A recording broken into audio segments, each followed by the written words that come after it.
Okay. No, but I had to stream this because this is too fucking cool, and I'm loving it. So, here we go.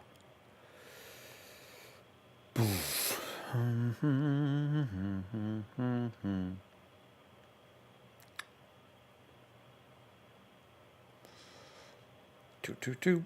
The receptionist begins to tremble and to gently weep.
Oof.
Oh shit! Here we go.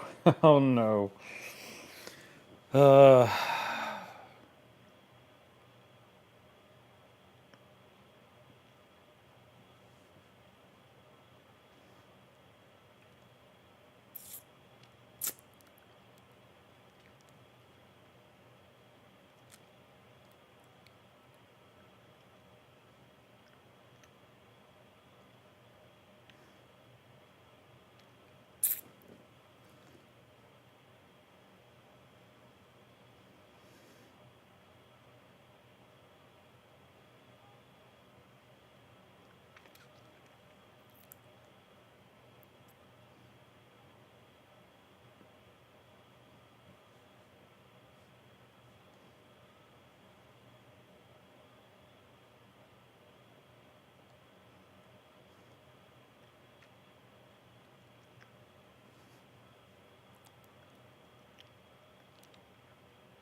Phew.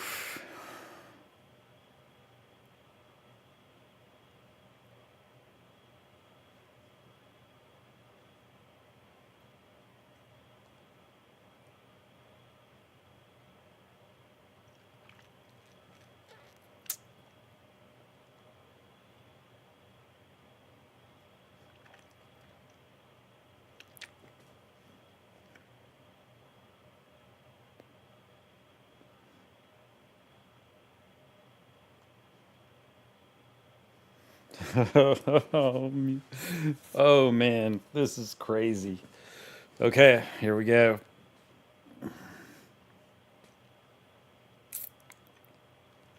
Chapter complete. Proceed to the interview.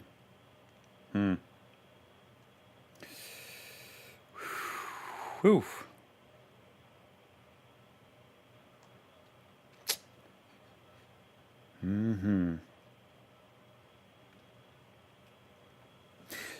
Man. Oh goodness.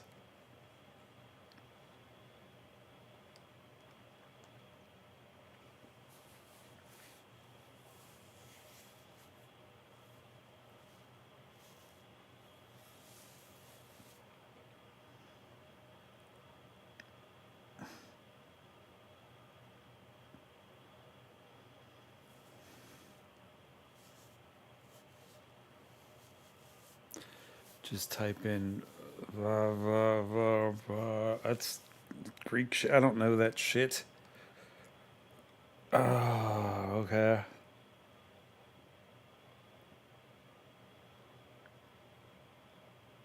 Wait, what was it again?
I can't really hear the music. It says it's on, but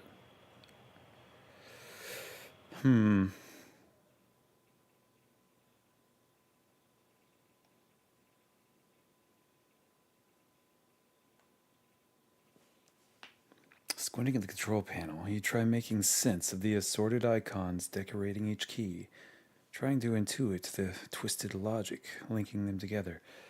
There must be some rationale informing the design of these peculiar passcodes. Oh my.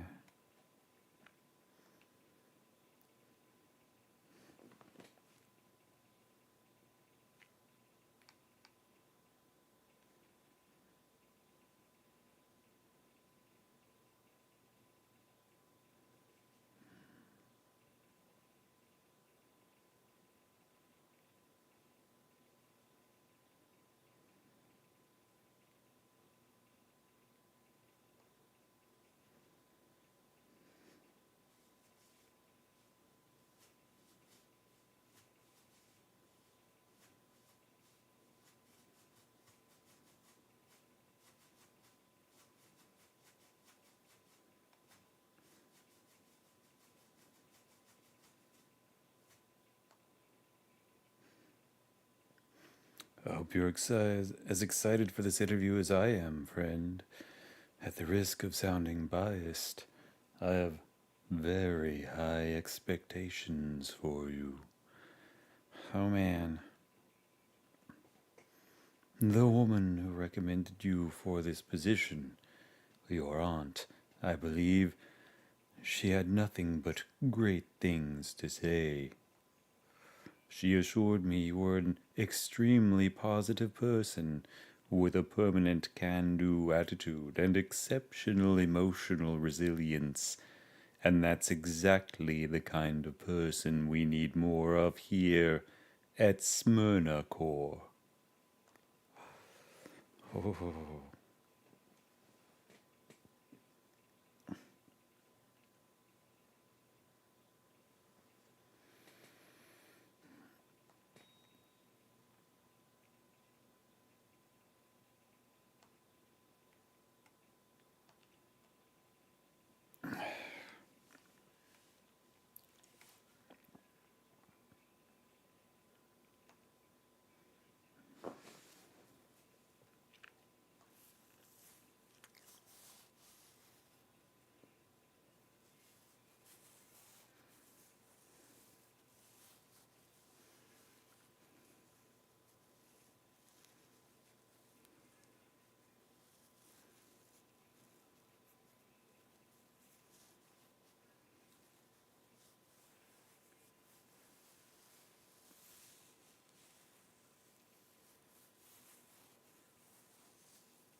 There's an antique candlestick phone whose mouthpiece is made to look like a large roosting bat.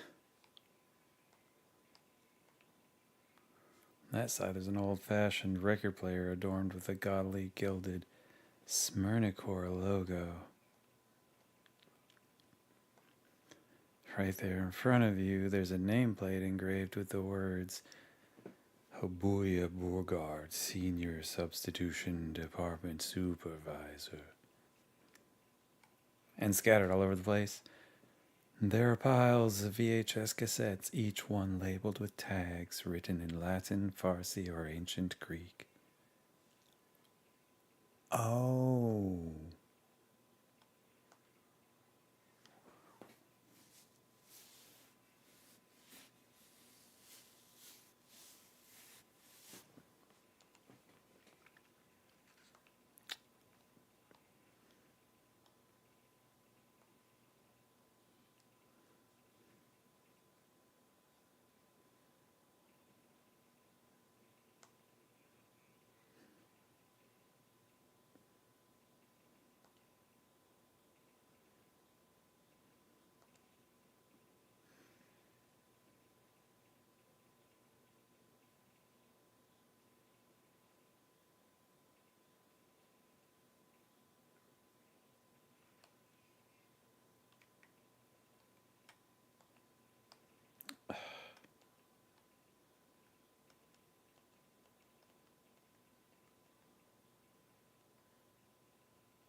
Like, that's as loud as it gets. That's crazy.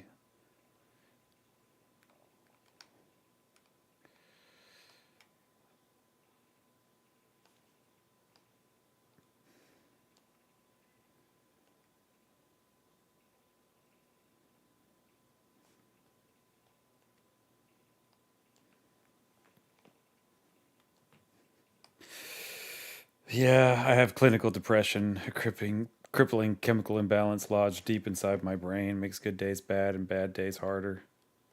Yeah, sounds right.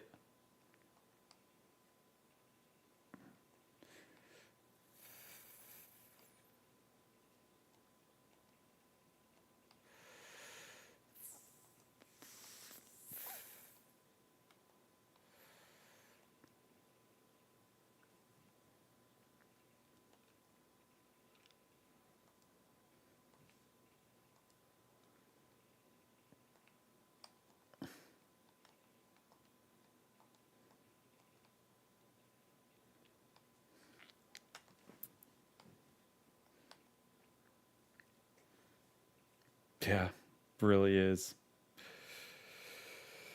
It really is.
Oh man.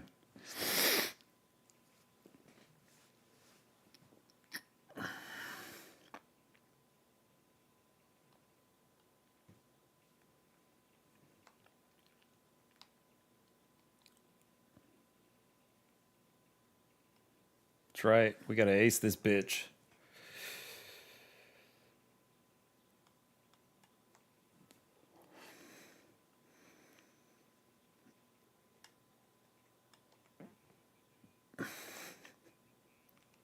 A runaway locomotive is barreling down a set of railroad tracks at uncontrollable speeds. In its path lay 5 people, tied down and unable to move. If nothing is done, the locomotive will surely crush them and end their lives in an instant. You stand in a train yard next to a large lever. You know that if you pull it, the locomotive will divert its course onto a separate track. However, this will cause it to crush a different person who is also tied down to this alternate path. How do you ensure all 6 people escape this tragedy alive?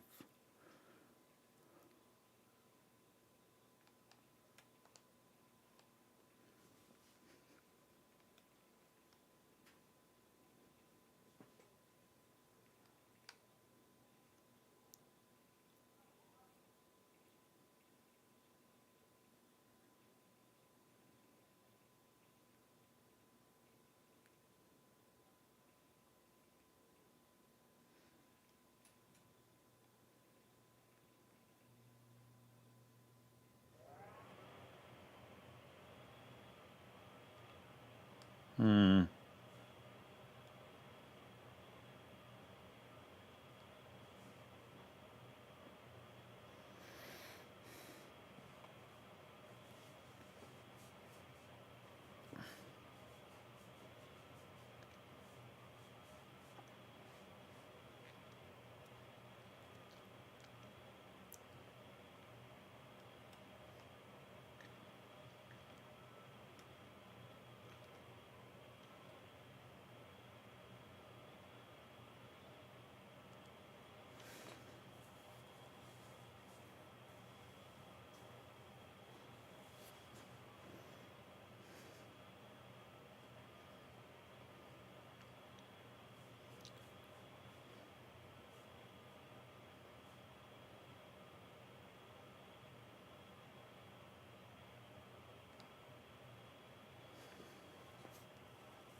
Profile has changed. Technological literacy +2. Sweet.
Social aptitude +2. Oh, nice.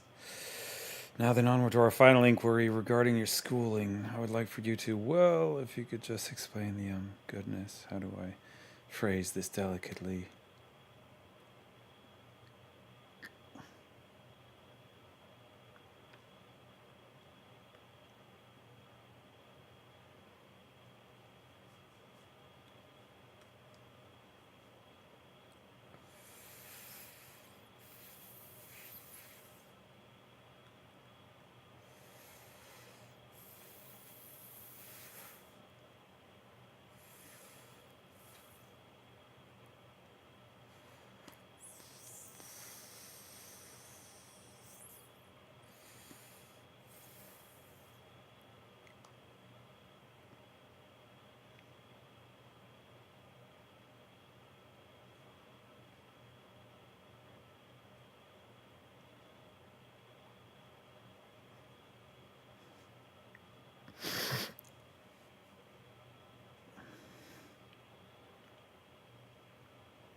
Oh, wow, another technological literacy +2.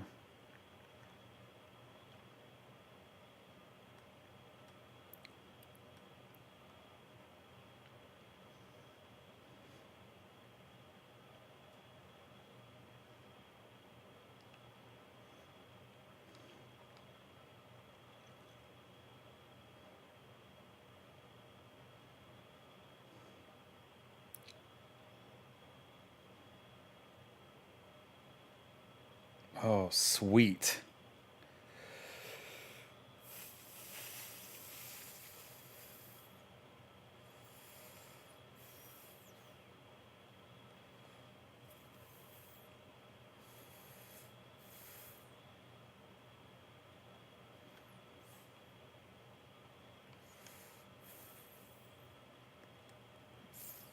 Fuck. Well.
What?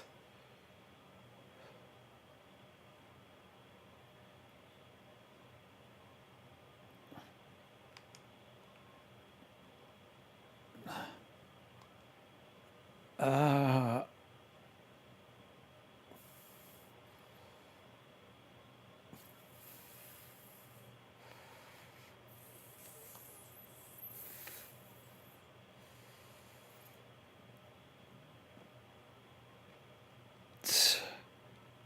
uh,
oh man.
Oh,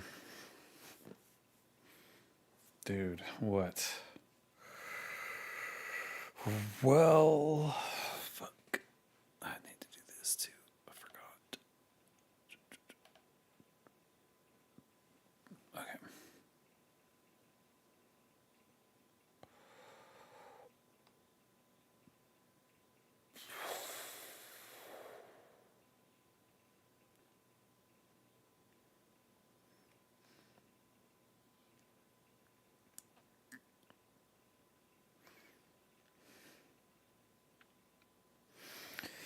Oh man.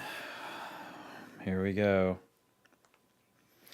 I'll start you off with an easy one. Let's say, hypothetically, that you're supervising a group of employees from a different company. They hired you to isolate the source of their decreased productivity, then remedy the issue. And it does not take long for you to identify the problem.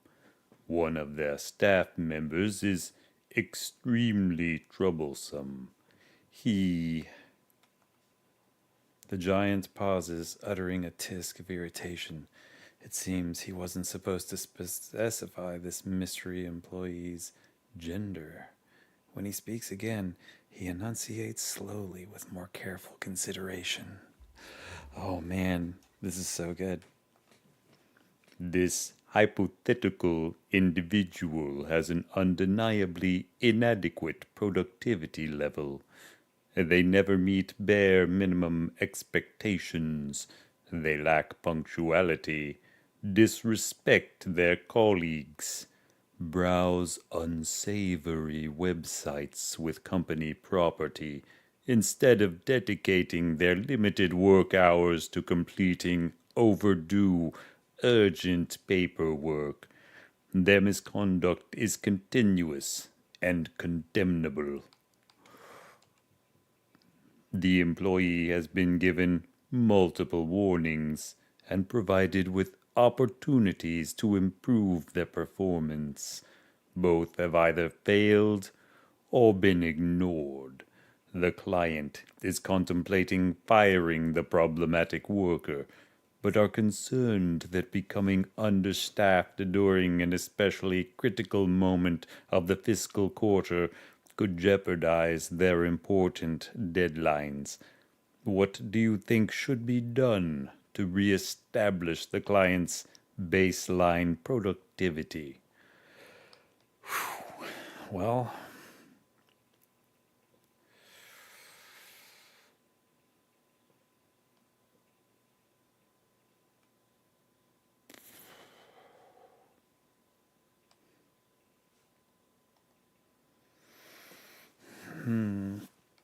oh, I've got this. The technological literacy. Install software on their computer that limits access to non-work websites. If the employee is just compulsively texting and web surfing, why not cut the problem off at the source? Most office networks limit access to undesirable content nowadays, so it can't be that hard to set up. Plus, it'll prevent future staffers from indulging in the same habit. Though your internet based solution might be complicated to implement in a workspace that relies on refurbished typewriters, Obuya's blue eyes bulge with admiration, his lips curling into an epiphanic, "Oh."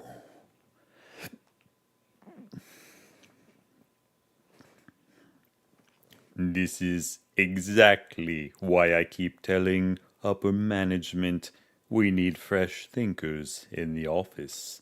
The perspectives you bring to the table aren't limited by our old hat ideologies and are much more in tune with our planet's current digital landscape. That's why the upcoming deal with Radium Inc. won't just improve our technical infrastructure, it'll improve our technical literacy and technical imagination. Furthermore, I love that the core of your strategy essentially relies on imposing discipline through ignorance and obfuscation, which are techniques Sermonicorp values dearly. After all, how can slaves ever think to disobey if they were only allowed to learn obedience? You're not sure you enjoy that comparison. Yet, as if emphasizing his point, the giant fiddles with his antique device's myriad buttons and knobs in a series of complex operations. Abuya completes his complex mechanical operation with a flourish of flashing lights and a sequence of high pitched beeping. The machine's noises are loud, but not startling, not compared to the other sound. It's faint at first, muffled, maybe distant, subtle enough to make you wonder if it's part of the record player's tune. But the longer you listen, the more unmistakable it becomes. No. Someone, somewhere, is screaming. Your nails dig into the armrests of your overlarge leather seat. Your eyes dart about the room, searching for the noise's source before landing on two-way mirror and your own aghast reflection. It's coming from across the glass. You hold your breath and wait for the scream to rise up again, but there is only the record player's music.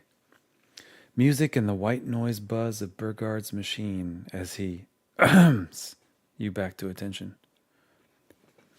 If you're in need of a restroom, I can point you in the right direction. Otherwise, I'd ask you to please complete this evaluation with a smidge less fidgeting. It negatively impacts our tool's acoustics, you see. It seems like it's like you didn't even hear it. Was the scream inside your head, just like the pain in your hand from before? Or maybe...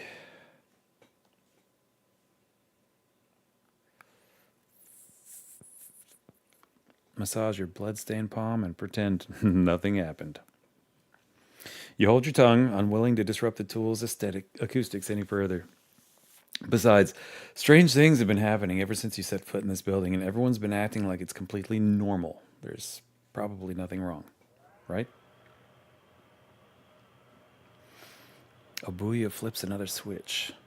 The room's buzzing shifts into a frequency so oddly low you feel it sending ripples through your organs. The giant gestures your way with steepled fingers, further disturbing your unsettled guts. Now let's say, still hypothetically speaking, that our problem employee has a more specific shortcoming. He is utterly unwilling to cooperate with one of his co-workers. Perhaps it's a matter of long-standing interpersonal friction originating from external sources. Maybe there's an irreconcilable difference between them in terms of moral, political, or religious beliefs. Regardless of the exact circumstances, our floundering staffer has proven themselves incapable of playing nice with their high-performing teammate. This has resulted in a severe decline in both their productivity levels. Knowing we cannot relocate the problem employee to a new department nor displace their high-performing partner, how do we ensure the former collaborates with the latter, despite the deeply rooted discord between them?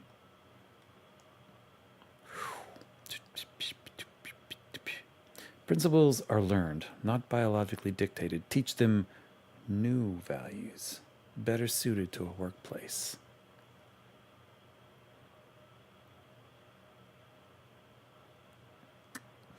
Your mind drifts to extreme rehabilitation scenarios. Neo-Nazis mellowed out through exposure to inclusive media. Violent teens overcoming aggression through extensive therapy. They're not quick or cheap solutions, but they do prove people can overwrite old behavior with new, compassionate values. Your new boss's bright white smile twinkles with tremendous satisfaction. He tweaks his device's knobs with giddy abandon. You're absolutely right. Too often do we believe people act in certain ways by default, as though personality or upbringing were immutable entities. But psychologically speaking, not only can anyone become anything, they can be made to become anything through tactical exposure to new perspectives. Individuals are the sum of environments and ideas they have been exposed to. Thus, adding or subtracting experiences from that human equation alters the result. Man, Unfortunately, there are times when the only solution is to erase every belief a person holds dear and start over from nothing. But that's just part of the job description. We wouldn't be offering such competitive salaries if designing boutique psychological profiles were easy. before you can ask the interviewer what the hell he means, another sound reaches your ears. It's not a person's scream this time, but neither is it a vinyl's tune, nor a machine's hum. Rather, it resembles a dull, wet, rhythmic thud.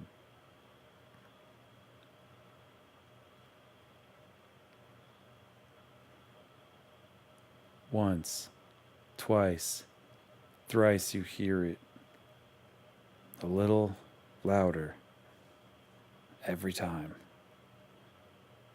Your eyes dart about the room, looking for the noise's source. You find it staring back at you from across the two-way mirror.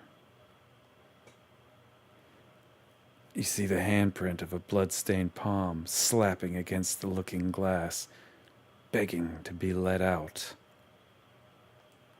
Your mouth goes dry as it hangs open. Your finger shakes as you start to point. All that remains is silence and a message written in scarlet smears. A cry for help no one can answer.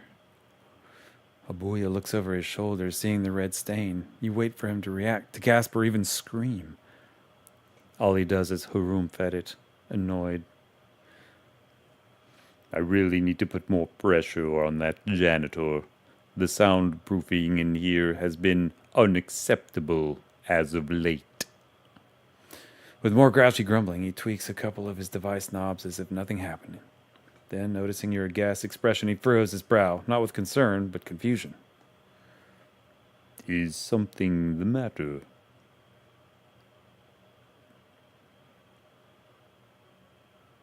What's going on back there?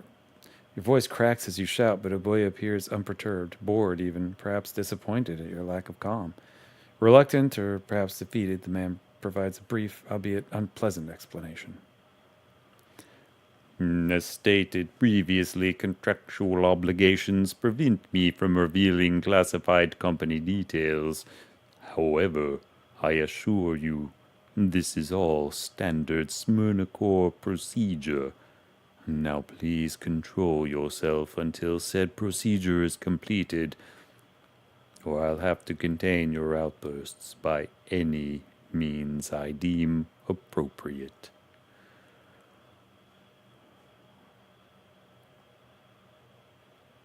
Terrified of ending up like the person across the glass, you scrunch your lips shut and silently pray this meeting will end with your life intact.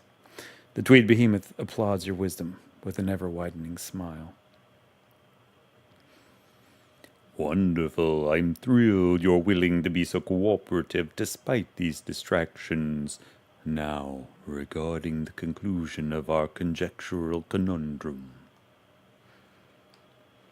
Let's say, and I cannot stress this enough, that our aforementioned staffer is hypothetically assigned to contain a major data breach, one with consequences that could spell disaster for their company and co-workers alike.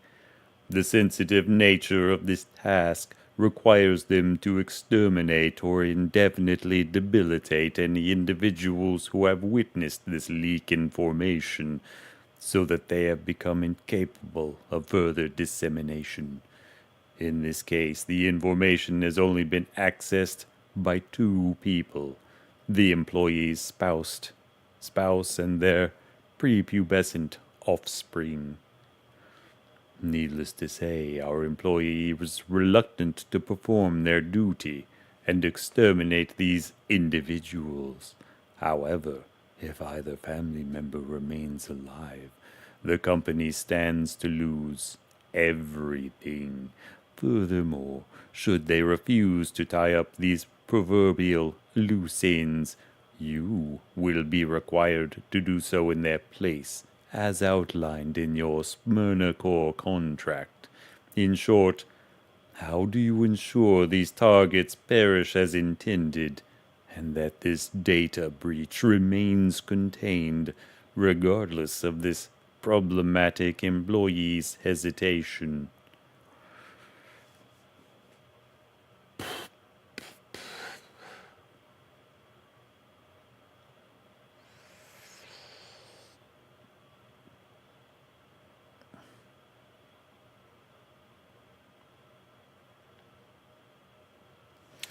When the consequences of failure are steep, preventing catastrophe becomes a priority.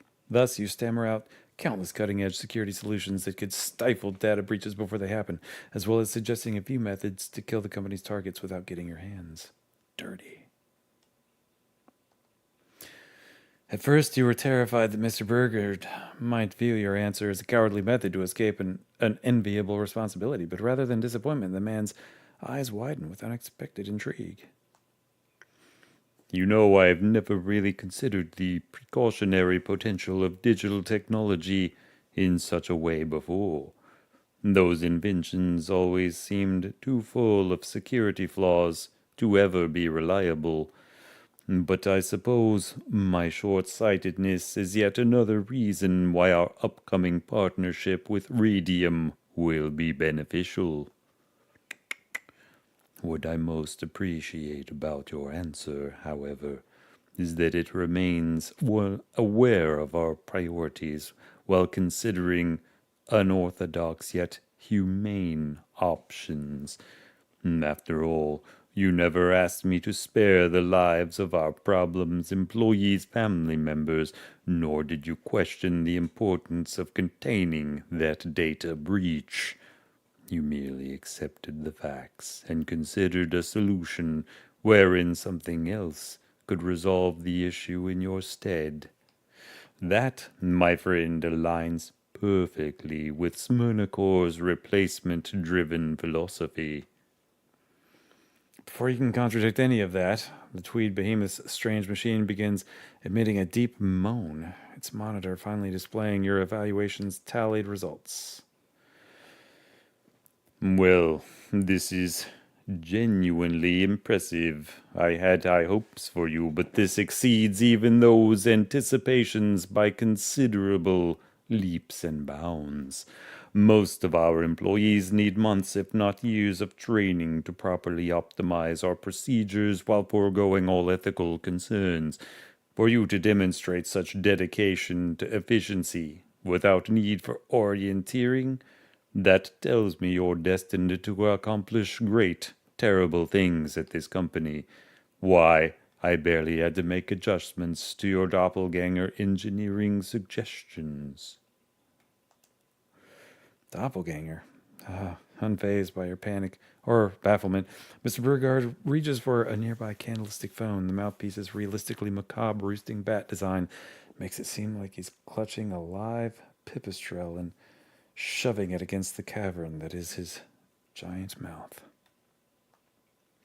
We're done here. You can show them now. On the other end of the line, a reply is chirped. Abuya hands you the phone and motions you to listen in. His pure white smile looks wide enough to tear his cheeks at the seams.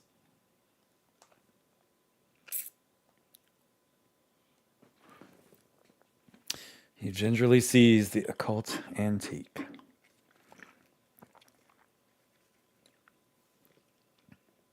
Takes a few tries to grasp how the winged mammal is meant to be held, and even longer to hold the earpiece to your head. By the time you figured it out, you wish that you hadn't. The two-way glass at the back suddenly turns transparent, revealing yet another room filled with aesthetic contradictions and logical anomalies. Your first urge is to scream, but your voice makes no sound. Perhaps your cries are deafened by whatever the fuck is going on. You stand before what seems to be a hospital operating room. Its walls are adorned with a mix of dark wood panels and mounted stag heads, bathed in the sterile glow of circular fluorescent lamps. At the far back, you see the silhouettes of two surgeons toiling away behind a curtain, carving apart the skulls of their fully conscious, unsedated patients. You want to look away, but you can't even blink. There's just too much to take in. There's the patients themselves. They almost look like twins. Both have been tied down with belts to their respective surgical tables. Both are men with tan skin, furrowed brows, and bloodshot stares. Both have the tops of their heads partially concealed by curtains, where the surgeons' silhouettes prod their scalps with forceps. Only one of them is screaming, as though death would be a mercy. There's the surgeon's tools. Bloodstained aprons hang from the wooden coat racks, while stainless steel surgical trays contain an assortment of gruesome devices, bone saws, hand-cranked drills, and strangely hairy, bone-white bowls glistening with dark red. Your stomach gurgles upon realizing they are the sliced-off tops of human skulls. There's the televisions hanging from the ceiling. Boxy Technicolor units have been suspended above each patient's head. Their crackling screens blast them with an unrelenting montage of childhood videotape footage, warbled ECG readouts, brain scans, and news network broadcasts. Each man's eyelids are held open by metallic speculums, denying them the privilege of looking away. And there's the woman taking notes. She stands with her back to you, jotting down observations on a clipboard as she studies each victim's distinct reactions. Though her shoulders are shaking, she writes with a steady hand. This is crazy. The muffled sounds of saws slicing through bone threaten to make you throw up, but instead, you feel your heart sink deep into that pit of nausea and realize something truly chilling. You recognize two of the people in that room.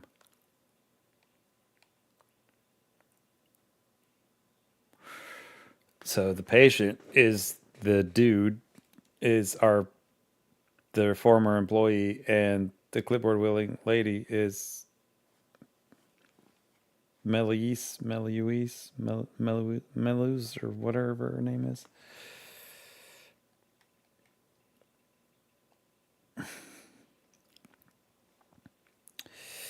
Sensing your stare through the glass, the woman turns around. Details leap out one at a time, making the pit in your stomach sink deeper. A black turtleneck, a hair bun, a tight smile spread too wide, exhausted eyes bulging and bloodshot, pupils shrunk to tiny pinpricks. Melusine. A single tear runs down her cheek, lips wavering as though trying to speak without breaking her lockjaw grin. You get the sense she's apologizing for not being able to warn you that this was going to happen. Or perhaps she's merely heartbroken to see that you succeeded in getting the Smyrnacore job. Whatever the case may be, she once more turns her back on you, focusing her attention on her loudest patient. You, please, tell them I'll change. Tell them I'll do better. Just don't let them replace me. Melusine, I'm begging you. You can't do this to me. I have a fam. His words are cut off by gurgling spasms, eyes rolling back into their sockets as the surgeon's silhouette behind him cuts something inside his head. Blood and brain matter splatters the curtain, hiding the worst of the scene, but sounds of squelching meat and bones still carry over the receiver. Yet it's the other calmer patient's voice that truly makes you nauseous. He doesn't just look like Emiliano. He sounds like him. Exactly like him. You, please tell them I'll change. Tell them I'll do better. Just don't let them replace me. The lookalike's face remains impassive, even as his exposed brain is prodded at with a hand crank drill. Yet the imitation of his neighbor's blood-curdling cries is perfect. Every nuance, every pause for breath, reenacted down to the finest detail. Better than any audio recording you could ever imagine. More immaculate and simulacra than any man or machine could ever be capable of. It's so perfect, in fact, that you're no longer certain which is the real Emiliano. Hey, Melusine, how's that? Am I laying the accent on too thick? It seems fine to me, but I'd recommend letting your voice crack once in a while. It's been known to happen when Mr. Aguilar is heavily inebriated, and considering his drinking disposition, that particular nuance will come up quite frequently. Gotcha. I'll give it another go. Hey, pal, can you give me some fresh material to rehearse? You're all a bunch of psychos. Motherfucking heartless psychos. Emiliano sobs and howls himself raw, retching as a surgeon hacking his cerebellum induces full body spasms. There, Emiliano merely clears his throat before howling much the same. You're all a bunch of psychos. Motherfucking heartless psychos. How about that? Bit better? Considerably. I'll notify the post-op technicians to implant a few more speech impediment-inducing memories and apply brain damage relative to Mr. Aguilar's alcoholism. That should iron out the last neurophysical kinks. The other Emiliano gives a firm thumbs up, leaning back to enjoy his lobotomy with the lackadaisy indulgence of an expert barber's scalp massage. Melusine turns to face the glass, her wide smile pulled painfully taut. She looks at you with tears and mascara streaking down her face, her grin seeming to cause more pain than either patient's cerebral surgery.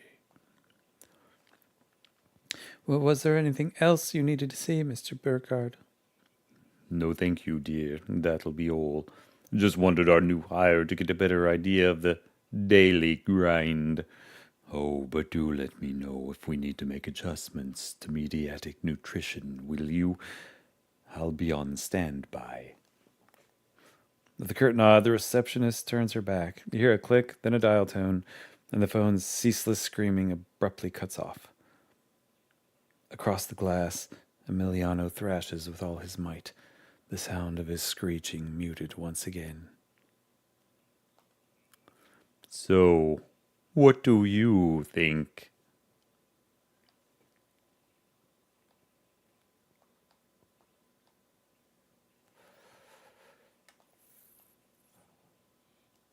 Mr. Burgard flinches as you let out an anguished scream, but he doesn't seem startled, let alone afraid. You mostly get the impression that he's baffled by the sheer stupidity of your question. He repeats it slowly, as though making sure he heard correctly. What we're doing? Why, what we always do here at Smyrnacor, of course. We're replacing problem members of society with custom-trained, lab-raised actors that will live more efficient lives in our targets' places. It's our company's foolproof, flawless, and highly exclusive human resource solution. And what's more, we've performed today's processes all according to your specifications. Your specifications? You had nothing to do with this. Unperturbed by your protest, Burgard motions to the silhouetted surgeons currently picking at both Emiliano's wet and naked craniums. First, as standard procedure, we have our doppelgangers undergo extensive surgeries. This ensures their size and appearance matches their target. However, we also perform highly precise neural excisions and hormonal dosing sessions to ensure both replacement and replacee have identical synaptic pathways. This means they'll share the same tastes, reflexes, and handicaps wherever applicable. Furthermore, as per your suggestion, I've encouraged our surgeons to physically excise all sections of the brain unrelated to workplace performance. I'm not entirely sure if that's how these so-called firewalls are supposed to work for computers, but either way, our doppelganger should only know obedience and thus never disobey. After completing his bleak announcement and with a showman's tone, the giant points to the device on his desk. Its myriad cables running along the floor and worm their way through slits in the two-way glass, connecting to the flashing televisions hanging down above the patients' faces. Next, we bombard our subjects with doctored historical information and falsified childhood memory footage to rewrite their lived experiences. This will erase problematic attitudes and induce more desirable proclivities. This also extends to the teaching of new morals or religious beliefs, which you suggested should be done to treat extreme societal cases. And while Mr. Aguilar held some rather distasteful political views at the core of his character, rest assured we've replaced them with better values, which align nicely with company interests. With an emphatic flourish, Abuya tweaks in another one of his machine's many knobs. A television screen flickers, replacing its gruesome slideshow of warfare footage with pictures of a pastoral farm. The louder Emiliano squirms, then screeches. Finally, the tweed behemoth nods to Melusine, whose eyes glance between both her patients, taking notes whenever one of them imitates the other. The two are becoming increasingly impossible to tell apart. Last but not least, Miss St. Saens arguably has the most important task of all, quality assurance. You see, our procedure is human, not mechanical. Instinct trumps algorithm when it comes to understanding people. Thus it's imperative for staffers with an eye for social cues to study the effects of non-sedated lobotomies, particularly during back-and-forth exchanges between target and replacement. This allows us to adjust mediatic nutrition quickly and to identify overlooked flaws in body language, voice modulation, or personality. All this ensures our doppelgangers perform their jobs correctly. And what's more, I have followed your suggestions regarding precautionary measures and asked Melusine to be extra thorough today. She will ensure that not a single shred of non-Smyrnacor approved thought lingers in that doppelganger's brain. He will be the perfect product, not to mention a good test run for the security upgrades we've developed through the Radium Inc. partnership. Holy shit, he wasn't lying. You may not have pulled the trigger, but you did help him load the gun. As you reel from the weight of revelation, Abuya holds up 3 fingers. One by one, he curls them down. Physical rewiring, psychological reconditioning, social reintegration. These are the pillars upon which Smyrnacor's substitution services are built. This is how we guarantee that the tens of thousands of doppelgangers currently deployed to the public perform exactly as they must. It's how our company has controlled the course of human civilization for years upon years, steering it in whatever direction our executives deem right. It's how the right people have shown up at the right times in the right places, how the wrong items or ideas have never appeared at inopportune occasions, and it's how you will help us do our job, regardless of which department you are ultimately assigned to. So, are there any further questions about your new job's responsibilities?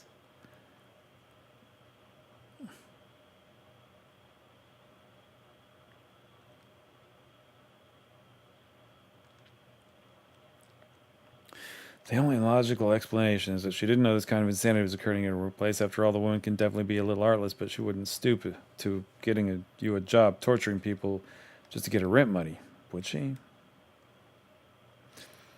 Oh, I'm afraid your aunt was very aware of the procedures we conduct here. She's undergone one herself. After all, it's part of what makes her such an exceptional recruiter.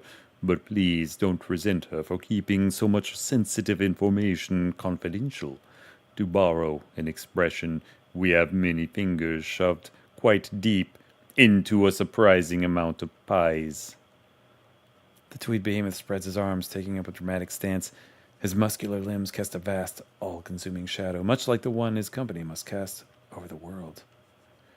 Societies, you see, are merely sets of rules meant to control select populaces, enforced by means of moral codes and legislative threats. Histories are naught but narratives, parading as objective fact, deterministically controlling the future by redefining the past. Economies are broad equations engineered to establish hierarchies and restrict freedoms indirectly. Our missive is to alter the evolution of all these entities everywhere in the world for the betterment of our species. This can mean overturning governments with silent revolutions, establishing or destroying businesses to reroute the flow of wealth, even altering history in ways that force us to reinterpret the present. All the world's a stage, men and women merely players, but Smirnocore is the playwright, casting every actor's role. Today your role has been decided too, and if you care to keep a roof over your head, you should refrain from delivering a disappointing performance. The giant's index finger prods your chest as he speaks. Each tap is like a bullet thudding against a Kevlar vest. Across the mirror, Emiliano screams as though he felt those gunshots too, his cries an ode to the dark future which awaits you. A future of perpetual, inescapable servitude.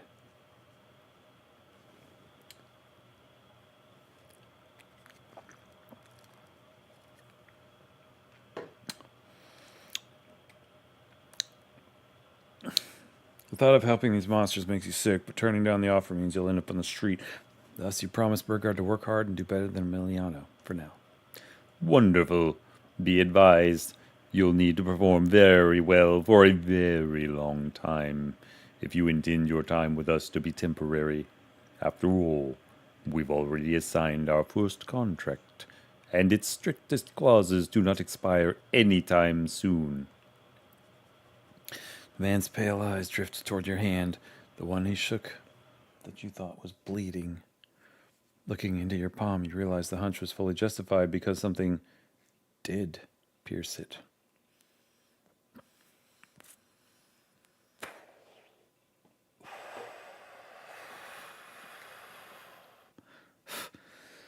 There's a lump beneath the skin, a small, subtle, rectangular protrusion you hadn't noticed until now. It's probably because it wasn't flashing, let alone making such an obnoxious sound.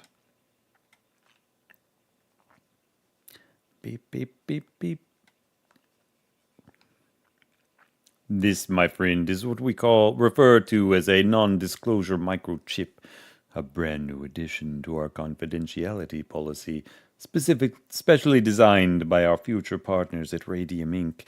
It serves as an ID to access our offices, but also as an employee loyalty failsafe should you ever emit brain activity associated with treason, unauthorized divulgation of confidential data, or any such nasty business. The chip will emit a warning signal. Should the warning go unheeded, a lethal dose of Borodinium-210 will be discharged, a nigh untraceable radiotoxic isotope capable of inducing total organ shutdown within seconds. In other words, lest you care to experience a particularly messy demise, I suggest you remain on your best behavior until you die of natural causes. You have acquired the non-disclosure microchip. The microchip starts beeping faster until it matches the demented tempo of your beating heart. No telling which of the two is about to explode first. The signal is interrupted by Mr. Burgard tisking as he checks his belt-sized watch. Dearie me, seems I lost track of time. Other appointments beckon. I'm afraid our meeting is at an end. You'd best return home and get plenty of rest. You'll need it for your onboarding. Oh, and please don't consider suicide as a solution to prematurely terminate your employment. I'm well aware of your unfortunate mental health diagnoses, but I'd be ever so unhappy to see such a predictable scenario come to pass, especially since we'd just be wasting time replacing you with a doppelganger or otherwise. I'd recommend you try enjoying this if you can. Your moral crises and panic attacks should be like water running off the proverbial duck's back. As a boy chuckles, an elevator door screeches open behind you. The open shaft greets you like the gaping maw of a deep sea fish. You glance between the open door and your manager, wondering if it's really safe to leave. But by the time the behemoth gives you a cheeky wink, you're already making a run for it. Your fingers mash every single button of the keypad's confusing display, hoping some combination of keys will get you as far as possible. Eventually, the grillage gate slams shut. The floor lurches upward. And Mr. Burgard waves goodbye, speaking the most chilling words you've heard all day. See you tomorrow. Your microchip's alarm slows to a crawl as your hopes and dreams die a slow, whimpering death. Congratulations. You're hired. Proceed to the nervous breakdown. The nervous breakdown. Oh, yay. You're back in your apartment, but you're not sure how you got home. Probably because your brain is full to bursting with things you never wanted to know. Smyrnacore, doppelgangers, the fact Burgard expects you to arrive at 6 a.m. tomorrow and learn even more. It's just too much. For a moment, you contemplate physically clawing out the knowledge festering inside your skull, but the intrusive thought evokes a far too vivid, far too visceral memory of what's happening to Emiliano. And it's what might happen to you next, should you choose to disobey. In the end, you do the only thing that makes sense. You don't turn on the lights, don't collapse into your bed and cry, don't indulge whatever modest vices normally get you through each day. You merely toss your phone onto the counter, rush into the bathroom, drop down to your shaking knees, and void the contents of your stomach into a familiar bowl of porcelain. As per usual, vomiting is both relief and agony. It burns your throat, knots your stomach, makes you wish you were dead, yet the pain provides distraction from the horrors of the day. A shame you haven't eaten much. The distraction would have lasted much longer. Wiping strands of puke-tinged saliva off your chin, you go to wash your filthy face and brush the bile off your teeth. It's bad for enamel, dentists claim. However, upon witnessing your reflection in the mirror, you freeze. A sagging, gaunter, hollow-eyed shadow of the person you used to know stares back. It's enough to make you wonder if you've also been replaced.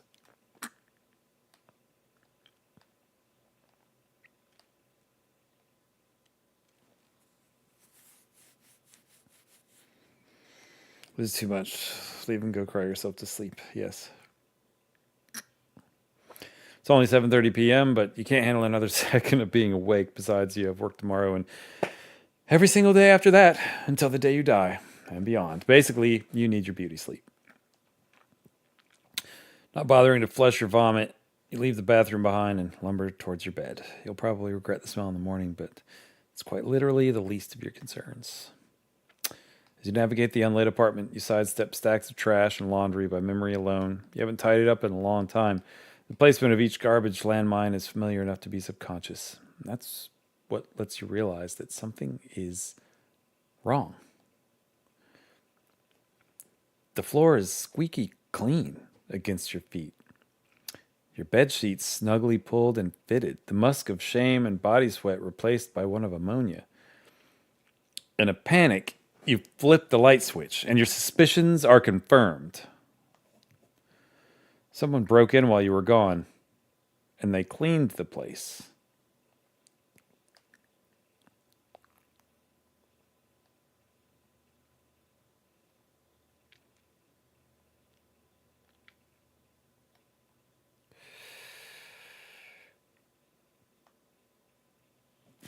There's no mistaking the smell of the cleaning solvent from the office. Someone from the company must have done this, probably so they can keep an eye on you.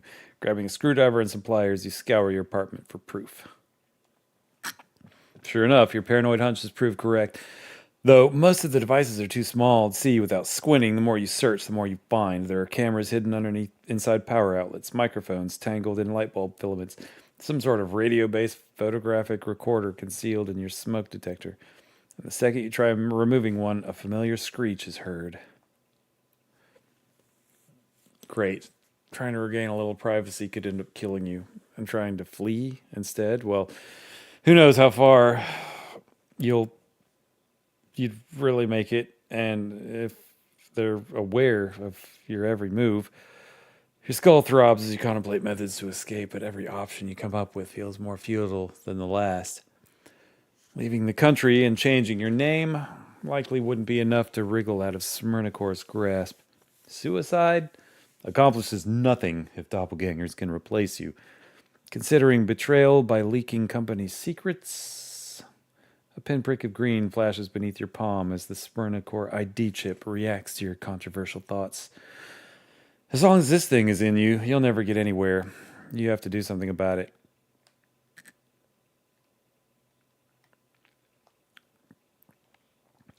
You've often looked up guides for programming or appliance repair. If you can fix a microwave after tearing it apart, you can most likely handle this thing with the help of a good tutorial. Rushing to your laptop, you boot up a few search engines and begin your hunt for answers. Unfortunately, the search ends almost instantaneously. Whether thanks to cameras, microphones, or some hyper-advanced brain scanner, your microchip can even sense you searching for controversial data online, and pushing your luck any further may well lead to a lethal discharge. This is fucked. It's even more fucked that they blocked access to social media and porn sites too. Smyrnacor likes their staffers to be discreet and chaste for some reason. The warbled voice is so startling you almost knock the computer off your desk, catching it at the last moment before it clatters to the floor. You whip around the room in a panic, searching for hostile invaders in the corners of your empty room. Only familiar shadows stare back.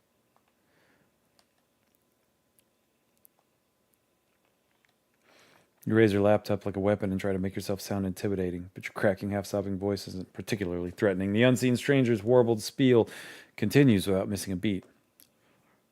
Settle down. I'm not here to hurt you. I'm just trying to give a friendly warning to a fellow victim. Now come closer. It'll be easier to talk if I don't have to yell to this crappy speaker. Steadily your eyes zero in on the voice's source. The old cell phone you've treasured for so long, emitting a soft vermilion glow and noises you've never heard it make. This, you suspect, is not a phenomenon the manufacturer intended. Dazed and confused, you flip your phone open. You are not greeted by an icon or caller ID or text message, but by distorted video footage. Deep within the live feed's peculiar reddish sheen, a static warped face stares through the pixelated screen. The image quality is too low to tell if they're a man or a woman. The sound too tiny to decide if they are young or old. Yet you still feel a nagging certainty that this person is important. Nice to meet you face to face, so to speak. Though I'm assuming you've had better days. Now I don't have much time to explain what's going on. Listen close and make sure not to hang up. Otherwise you could be in danger.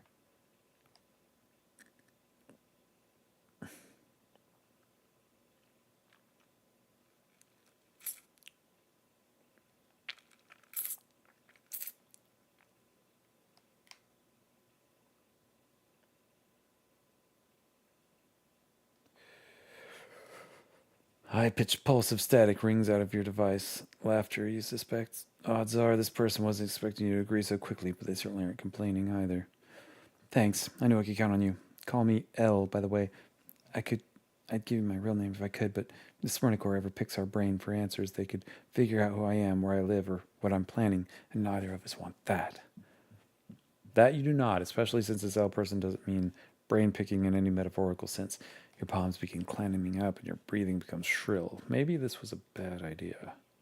Don't worry, our connection is secure. I'm communicating on a limited frequency that disables your microchip sensors and any other recording devices they might have installed. You can say or think anything you want with me. Smyrnacor won't know a thing. See, those human resources maniacs only trust archaic, discontinued tech. It's a precaution against hacking attempts or something. That means cutting-edge shit is almost always taboo to them, unless it comes from a trusted business partner. Since your clunker of a flip phone still connects to cell towers but not to the internet, I'm basically in the biggest, bestest, most unhackable blind spot I could ever ask for. The stranger speaks with tremendous confidence and breakneck urgency. The fearful thrill of knowing time's limited mingles their robotic coldness. Better to cut to the chase. Who are you and what do you want from me? On your flip phone's warbled screen, Elle's image shifts and multiplies as their connection grows unstable. They take a deep breath before making their desperate, albeit honest request.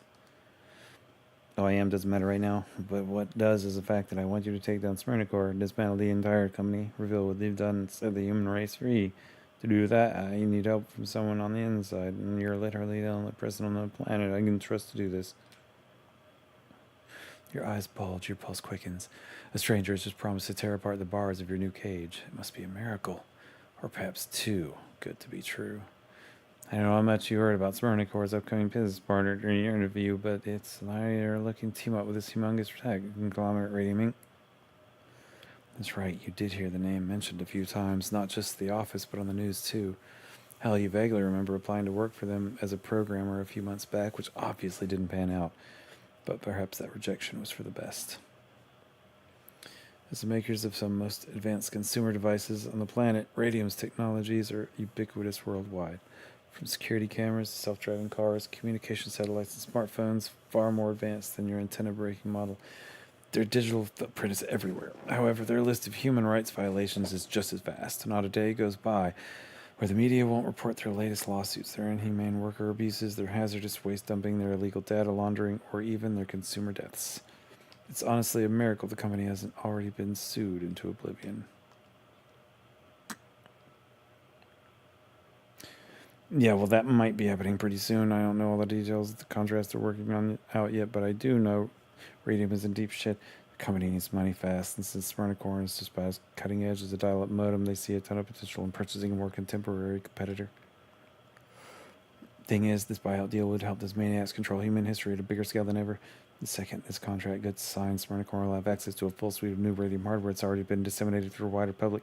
Kinds of tools that could let them crank out more doppelgangers than ever, even lobotomize people remotely.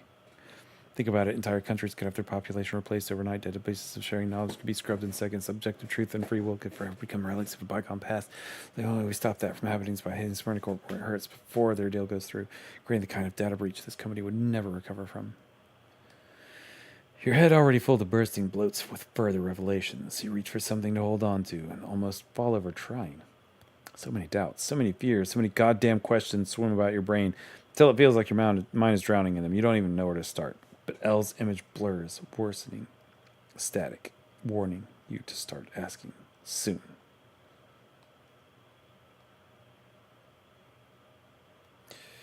Why should I trust you? It's a simple yet important query. Believing a random stranger who hacked your phone and invited you to commit acts of borderline terrorism against a company that can kill you at any moment does not sound especially wise. Elle smirks proudly, almost as though they expected this reaction. Look at it this way. Your aunt always said choices have consequences, right? Well, right now, your choices have turned you into a perpetual wage slave of secret mecha corporation from which death can offer no reprieve. Also, your house was robbed. Clearly, not a great track record on decision-making so far. Whether or not you choose to trust me is completely up to you, but if you have any intention of living in a world Smyrnacore doesn't control, I suggest you at least choose to work with me, if nothing else. Hard to argue with that. An enemy of your enemy is better than nothing, and you don't need to become good friends to be good coworkers.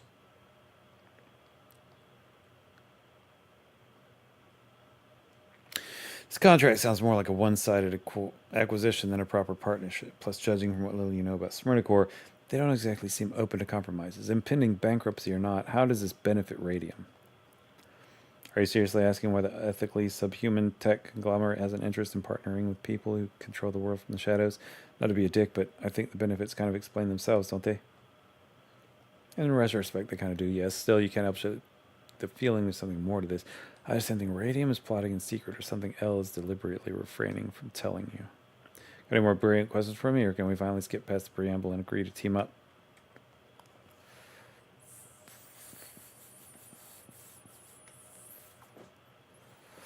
Till a few hours ago, you were a jobless leech living in your relative's cheapest rental unit surrounded by garbage effigies and a skyscraper of rejection slips. There should be quite literally billions of people more qualified to save the world than you. That's not true. I don't think there's a single person on Earth who could be more perfect for this job. 1. You work at Smyrna meaning you have eyes on the inside. 2. You're a new hire, so no one will suspect you for asking questions. That gives us a way to gather information without much risk. 3. You have that new radium microchip, which is way easier for me to bypass than all older employees' non-disclosure fail-safes. 4. You're desperate to escape, so I'm willing to bet you'll take a few risks. And 5, well, this one's more personal. But let's just say I have good reason to think you're capable and trustworthy. Bottom line is I need your help specifically. So does the human race. Their explanation is equal parts sensible and suspicious, but there is an undeniable earnestness to the plea, too. The stranger really does think you're a chosen one of some kind, though you're a bit insulted that it's mostly a matter of circumstances and not due to your unique brand of subpar skills. Fine, I'll help. What do you need me to do? This whole situation is utter madness, but so is your upcoming tenure at Smyrna. If you want to live without the shadow of replacement haunting you forever, helping this L person is your best bet to break free. Maybe even your only bet. Glad to hear you're on board. I might actually have a shot at winning now. Featureless face on your phone screen warps nigh indiscernibly. You're not entirely certain, but you suspect L is smiling. When they next speak, their voice is more distorted than ever. It seems your connection is wearing thinner by the second. All right, here's the plan. There's maximum security facility deep below your Smyrna office. Please call it the Hive. I'm not 100% sure what it's called, what it does exactly. I'm not. All I know is Smyrna does not any authorized individuals finding out what's inside. You need to find a way in. Then you'll look for the most highly classified piece of documentation you can possibly get your hands on. Steal it and escape. Bring it back to me, and whatever's on it, the wider world in Smyrna will never be able to operate in secret. It's never be able to operate in secret ever again. This might sound like suicide, but don't worry, you'll have a friend on the inside. The receptionist you spoke to, Mezzaline, she's another one of my connections. I think she even realized who you were, but wasn't able to warn me about you before the interview started. Either way, I need you two to meet in person and discuss Hive access. She isn't able to share much with me since I have no employee clearance. You, on the other hand, should be all green. Just try to be subtle about it, or she'll oversee your lobotomy next. The phone's distorted static worsens more and more. The warbled face upon your screen no longer looks remotely human. Then, right as the image warps beyond any shred of recognition, you hear some final words of warning from your unlikely ally. Shit, I have to go. I'll contact you again soon as I can. Just be sure to act like a good little employer. They'll snuff you out. Make sure you find your Hive, all right? Hurry, keep your defense on it. Suddenly, your screen shuts off, as though the phone ran out of battery. You sit there a few moments, hoping it might turn back on, but in time, even the dial tone fades.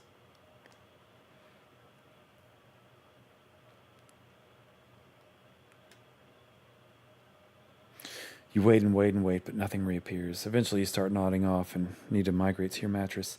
Hopefully, you'll dream better dreams, whatever strange nightmare this was. Your head hits the pillow and a flood of night terrors washes over you. Disturbing, surreal, almost silly stuff like zombie apocalypses or giving speeches in class while wearing lingerie you've most certainly never worn before. It's almost a relief to witness such cartoonishly simple frights. After a day like this, part of you wishes they'd go on forever, even if they're scary, and leave you stuck in a headspace where Smyrna couldn't possibly exist. Yet again, you find yourself wishing you'd wake up somewhere else than this. Yet again, you wish time would ask permission before racing ahead. And yet again, the concept of reality proves to be an unkind, callous bitch. Scree, scree. After a few brief, restless hours, your alarm's familiar chirping demands that you wake up. Time to clock in. Chapter complete. Proceed to the search for Mezzaline. Melusine. Wow, this is crazy. Well.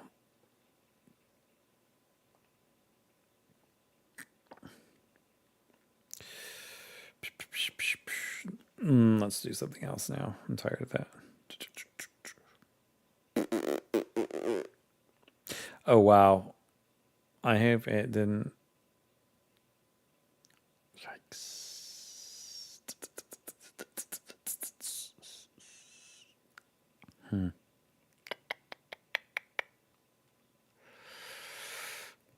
That's crazy. What a crazy game. That has sold crazy amounts of copies. And it's just shows you people are starving for something new.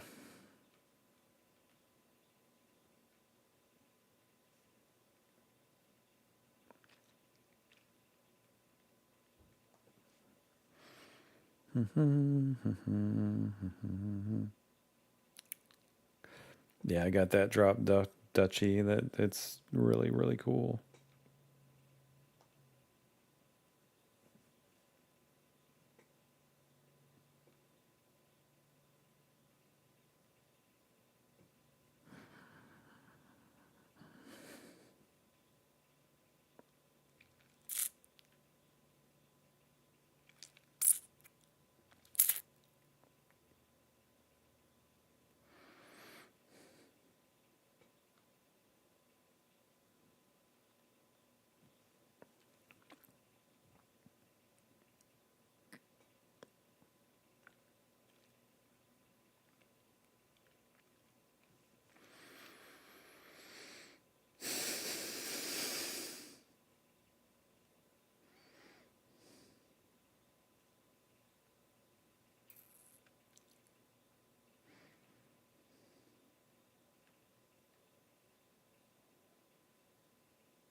Curious about that. I don't know.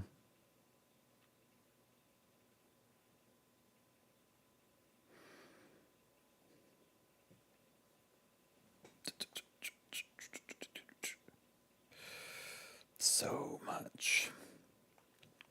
Well, all the pre-order stuff has shifted. A lot of stuff came out in the last few days. The April releases are almost done. The only thing left is Saros.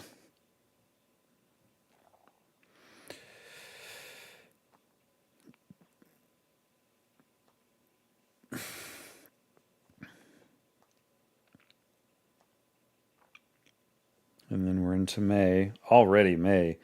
It's so crazy. What is this beast of reincarnation? I don't understand. I don't know what this is.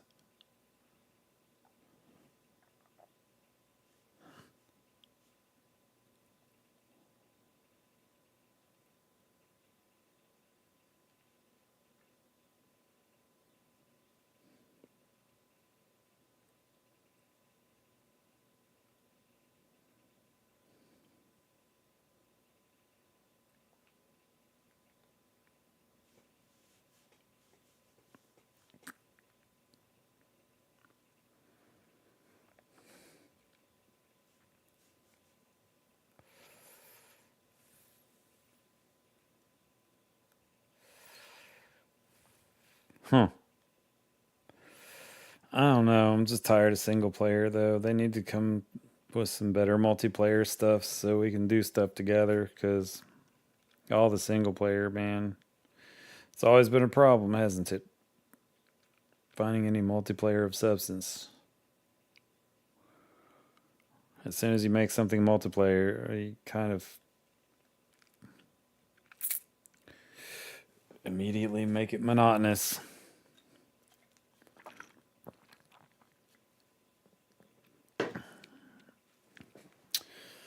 Because it takes so long to make something big and then make it multiplayer too. It takes a lot of time and money.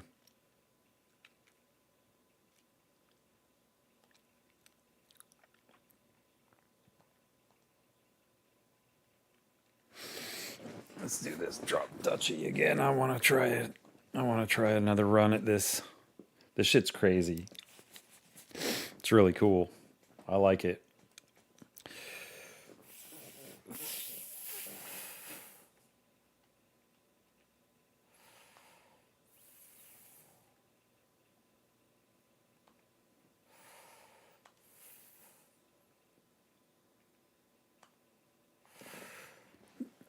Okay, start a new run on normal.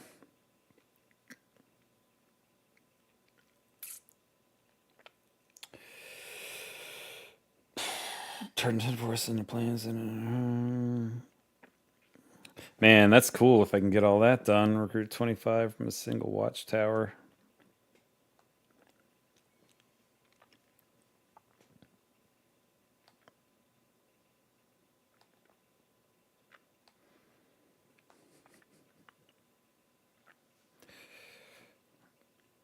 Okay, so there's my wood clear. The wood clear will turn wood into plains. The farm will turn that into that. Okay. Let's go ahead and spin 50, unlock that, and we're ready. Okay. Let's go.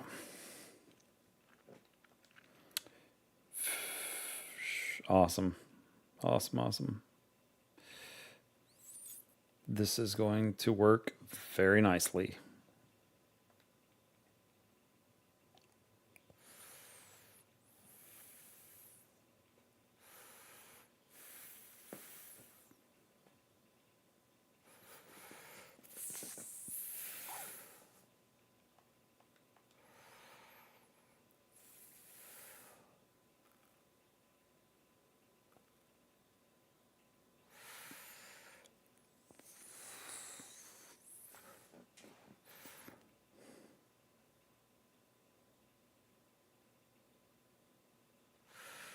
Fuck.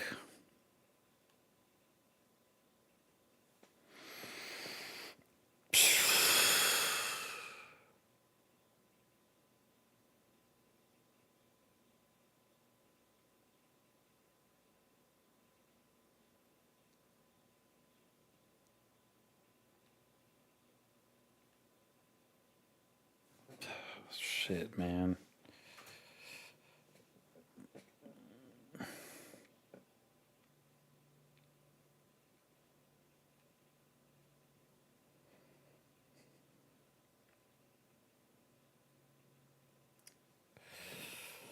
Ugh.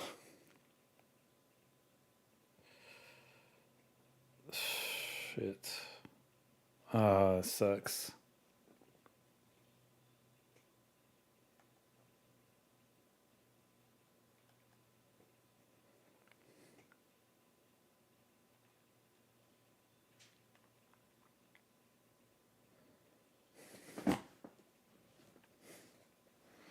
Thank you, God. The farm is coming. Jeez.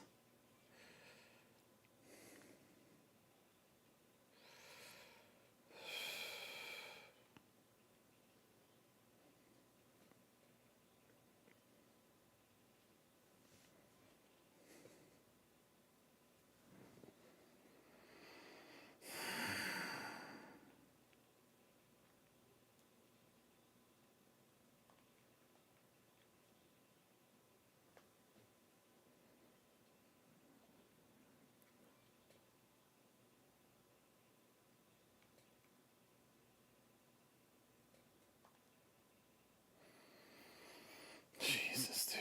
This sucks.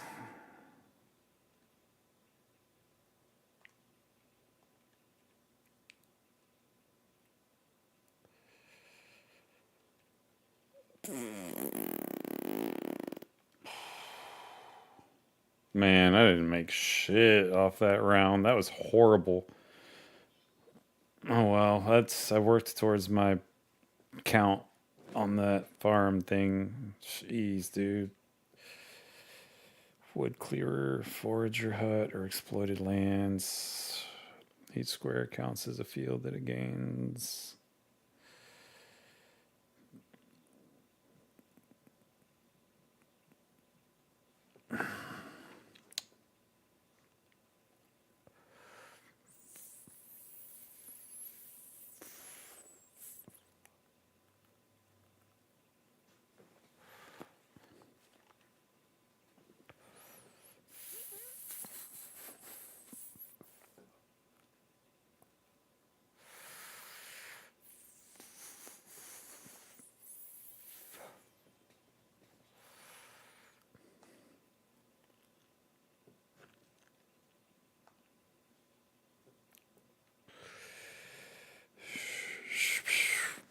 That's...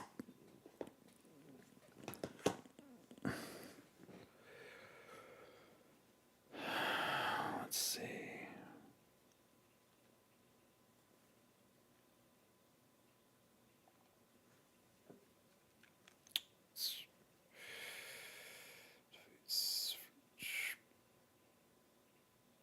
Plains and fields.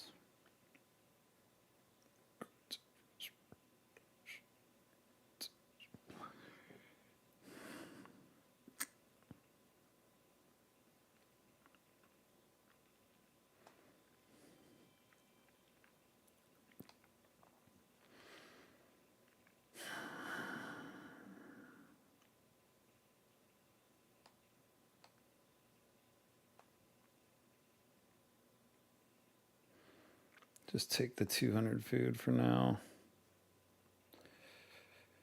Damn, we have to go to a peaceful region.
Awesome.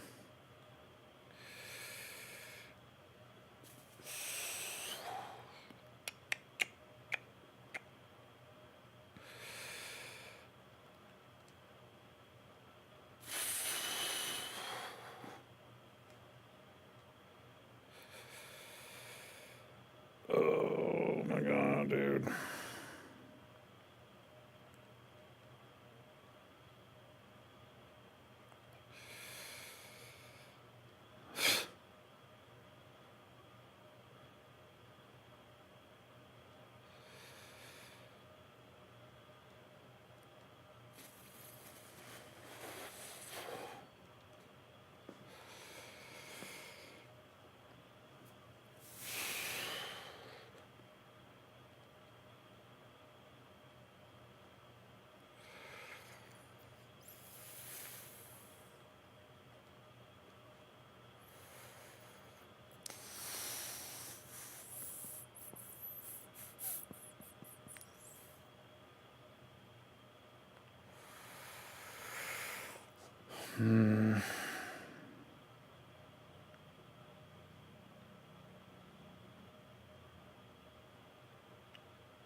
Man, I can't believe that I pulled all that out of there.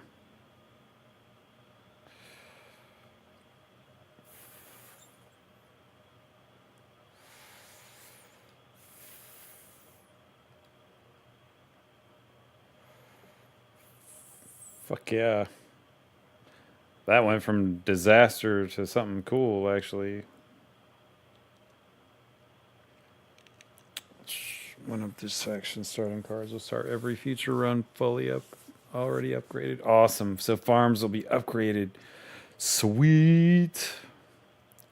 All right, so recruit 3 for each square between horse stable and the closest building in its row.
So they have the mercenary camp, the siege camp, 2 siege camps, a mercenary camp, and 2 siege camps. 40 men in their garrison. All right, so we gotta make some troops.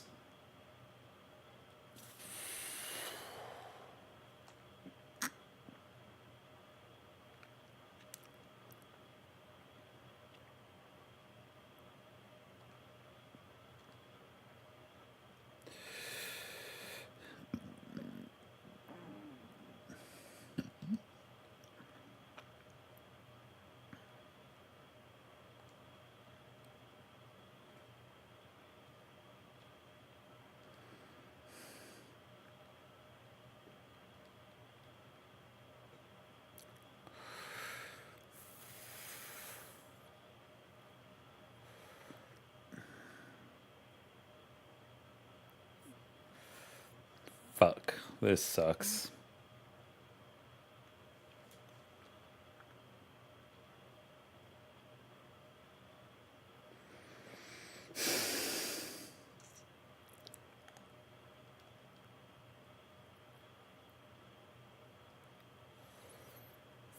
Fuck.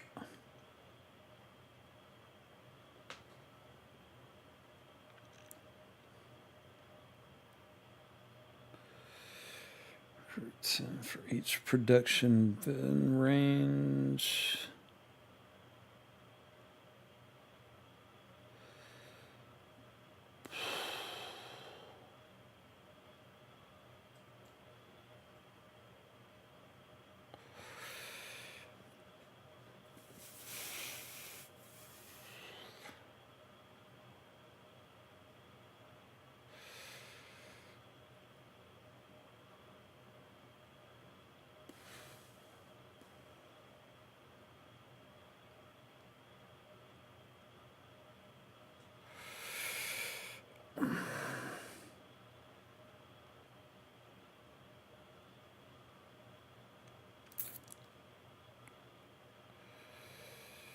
Shit.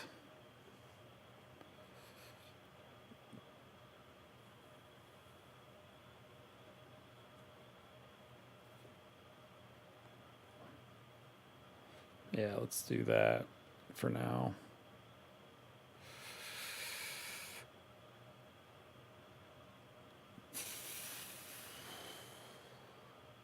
Fuck yes. Ha. Thank God.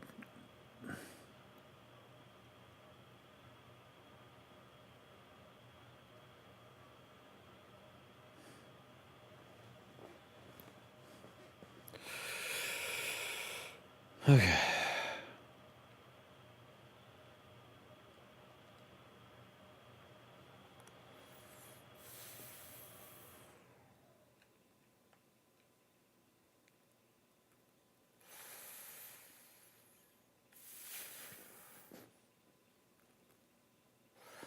Awesome.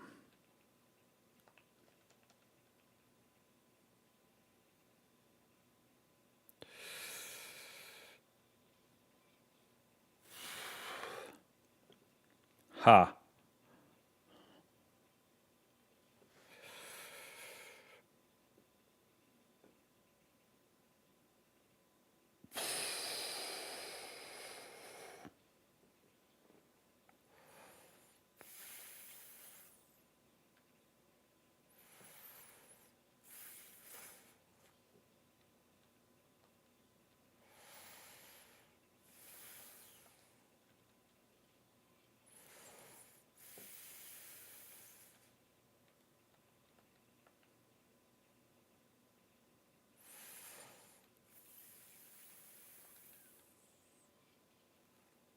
Cool. Pulled another line out of that. Shit. Now what? Fuck. So we have 37 arrows. What arrows go good against?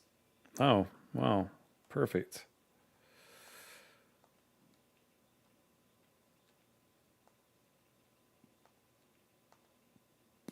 Let's see what happens.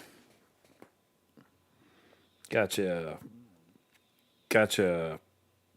Got you. All right. I'll take it. I'll take it. Okay. That worked out. Since 12. Yes. Yes, yes, yes.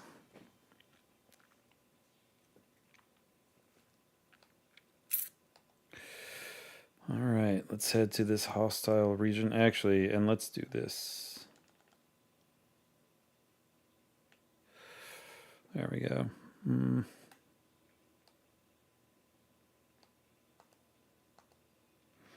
Unlocked the river. Sweet.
That really sucks.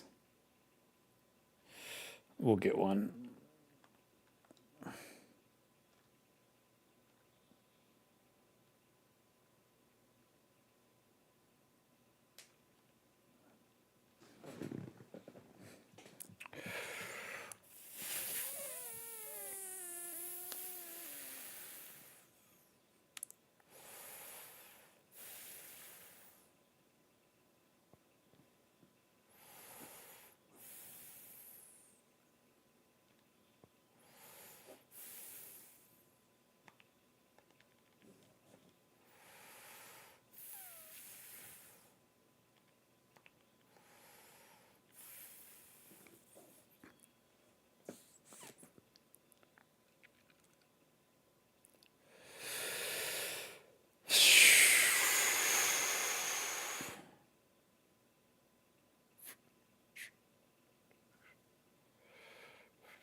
Nice.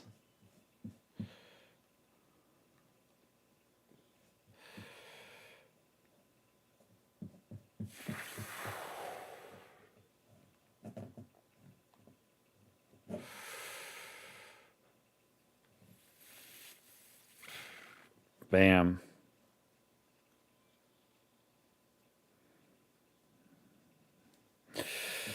Ooh, we got some troops though now. Look at this. Oh, fuck.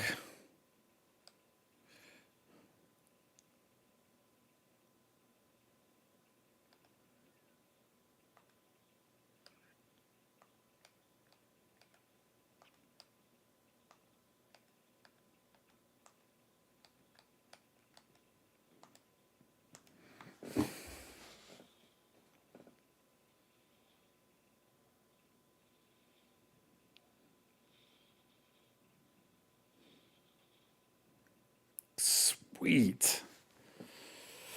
Oh, that worked exactly like I wanted it to. That was so perfect.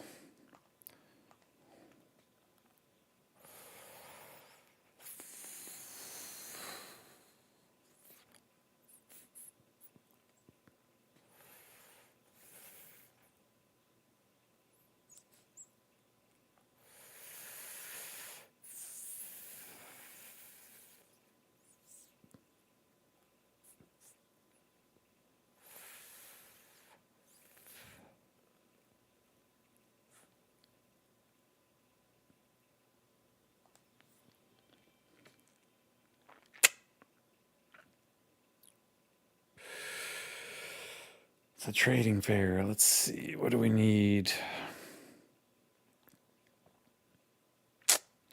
Don't really need much.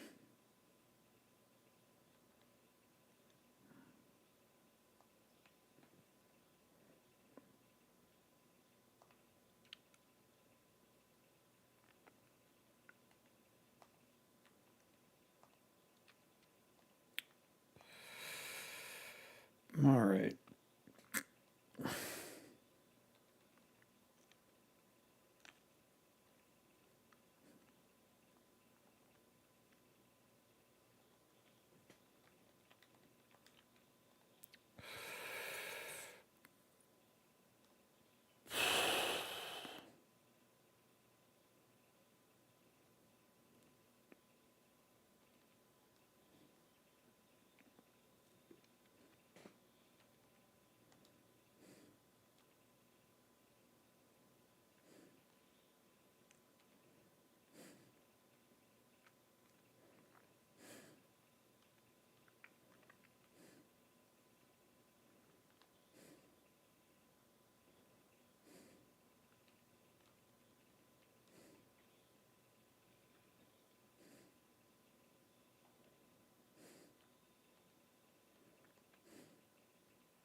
Fuck, this sucks. What does the watchtower do?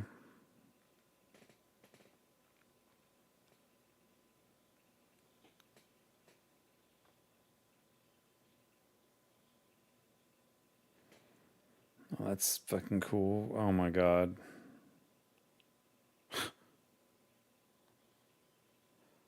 Lord have mercy. That sucked.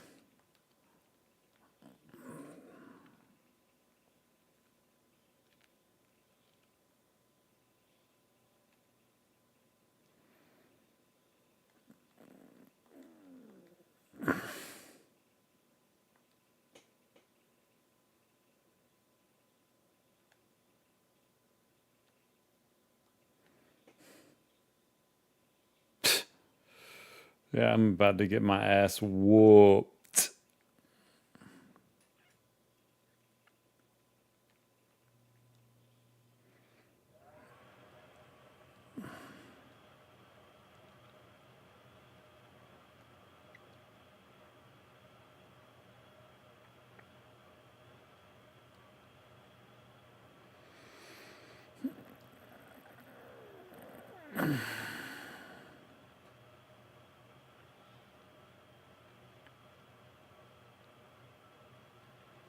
Oh my god.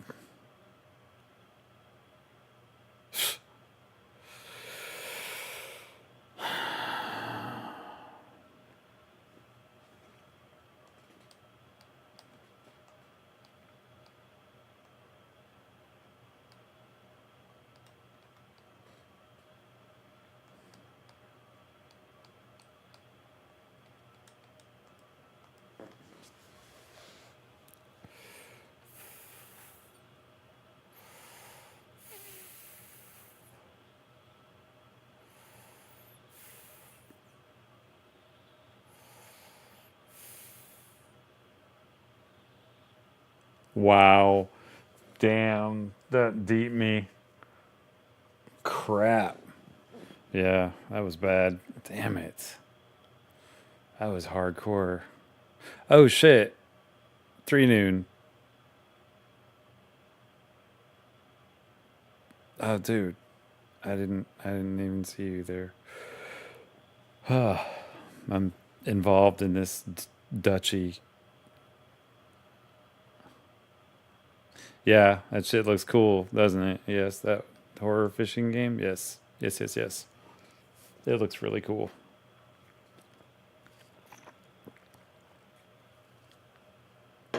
It looks crazy.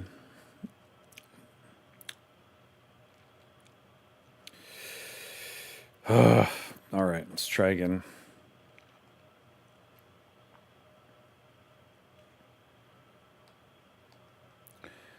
So let's do.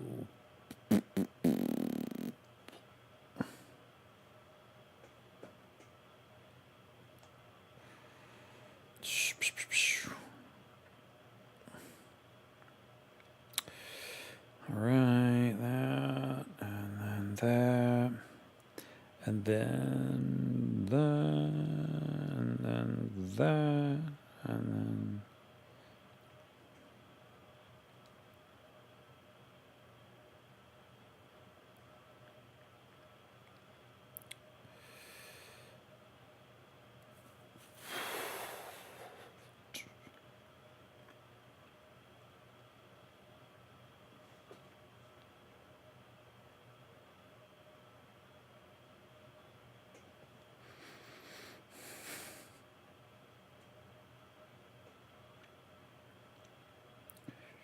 Recruit 25 from a single watchtower. Oh, I almost have that.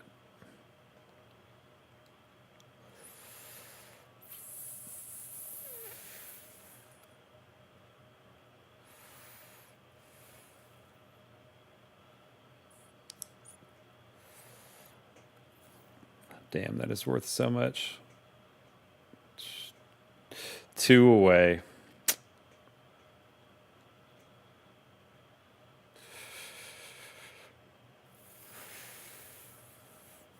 That's awesome.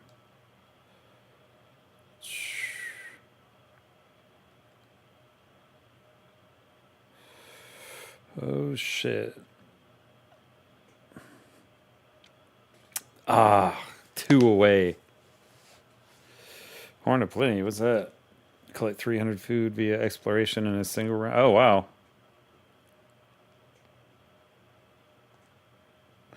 Well, that's cool. Let's get our hunting lodge.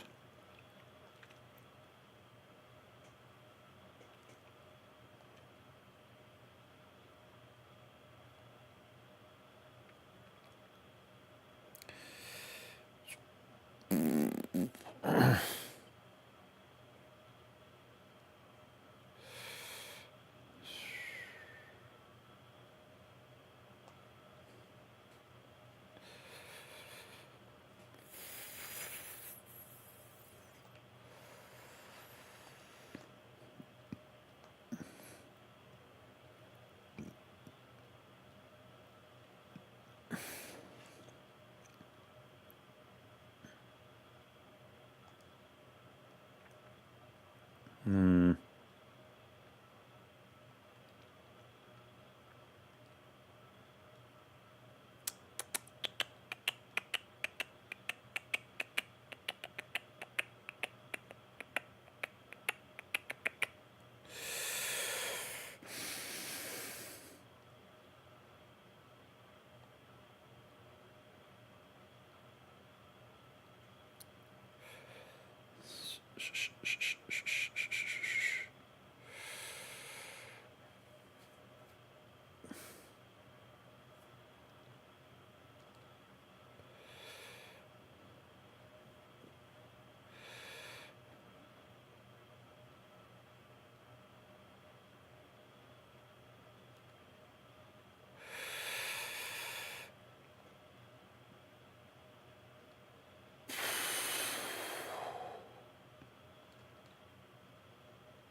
No, no, no. Oh, shit. I did not mean to do that.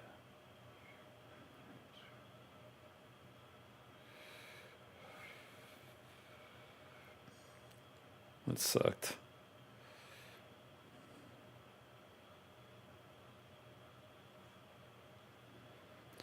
Wood clear.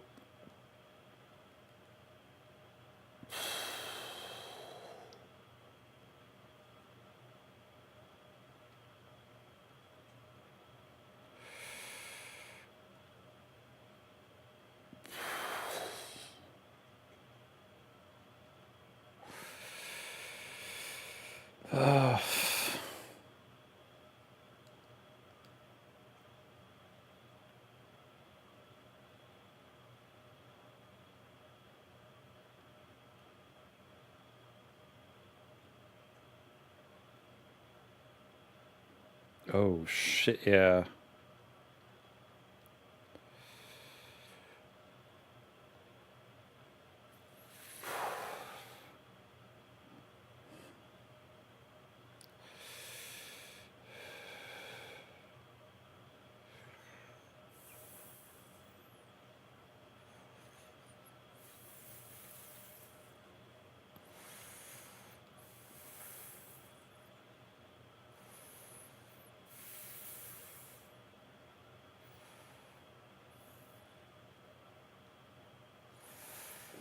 That's awesome. Damn. We have a fighting force. So it goes against arrows, swords.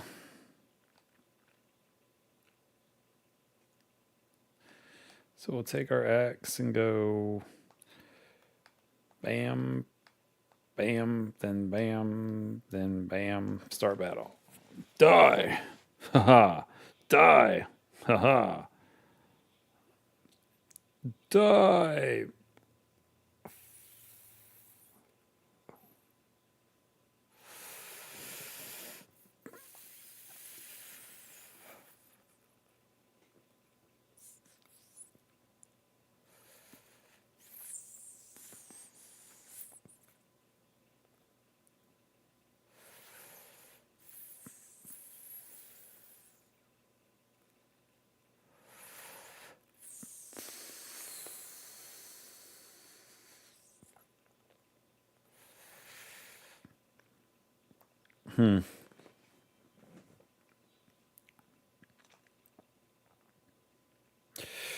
Jeez. Okay. Accept the gift. Immediately gain these resources for free. And we'll just take the 150.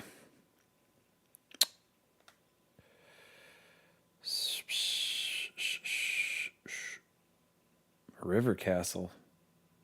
Let's do these first. Take the fishery and the river quarry. Then the fertile grounds. And then after that, we'll take the river castle.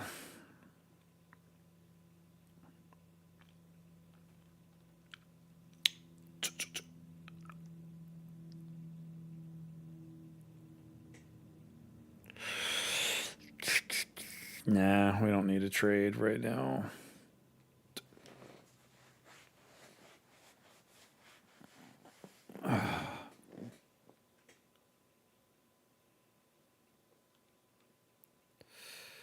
Peaceful region. No. We can't make the boss any harder. Otherwise, it'll be impossible. Let's go here.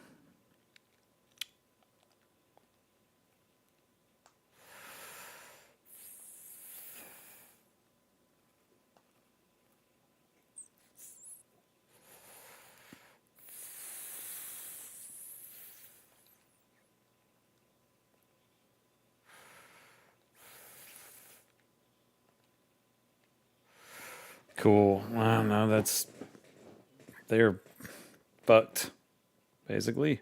That's nice. Fuck. Wood clear. There's literally no forests.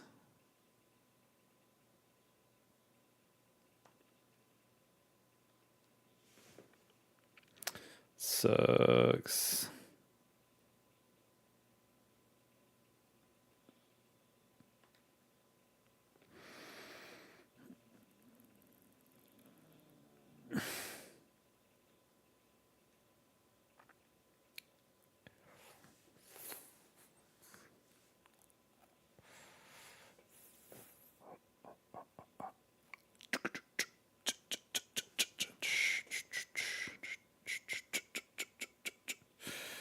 You'll just go there, I guess.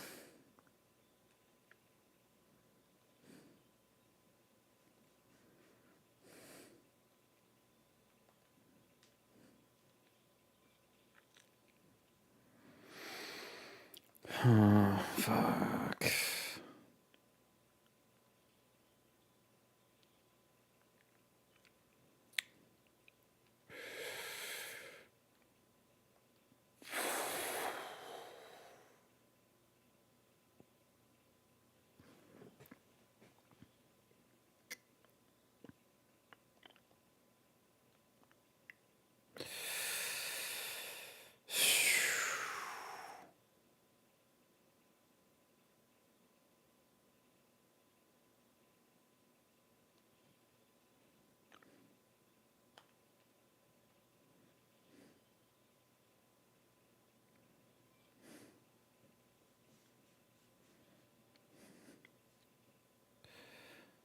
Each military building aligned with it.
Damn it.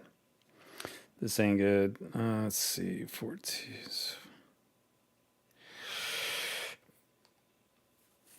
Fuck.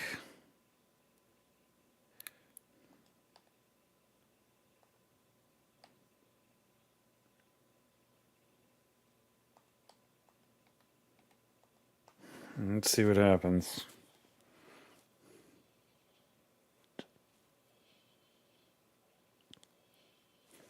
Sweet.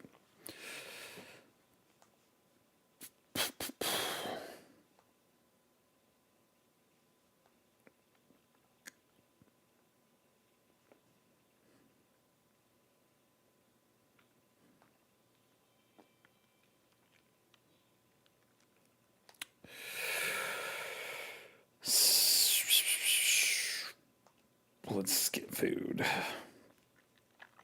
And just take 200. And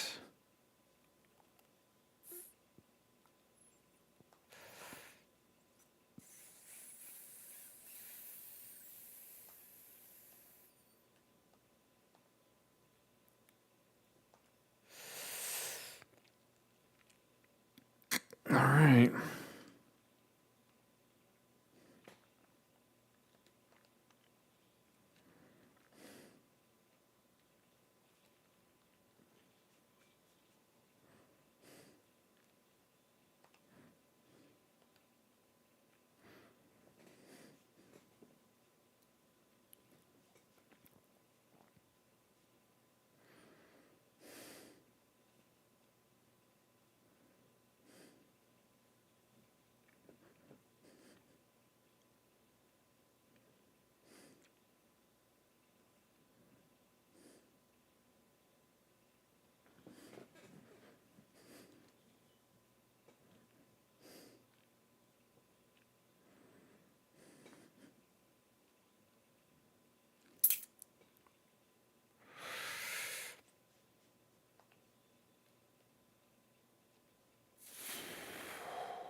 Nice. That's helpful.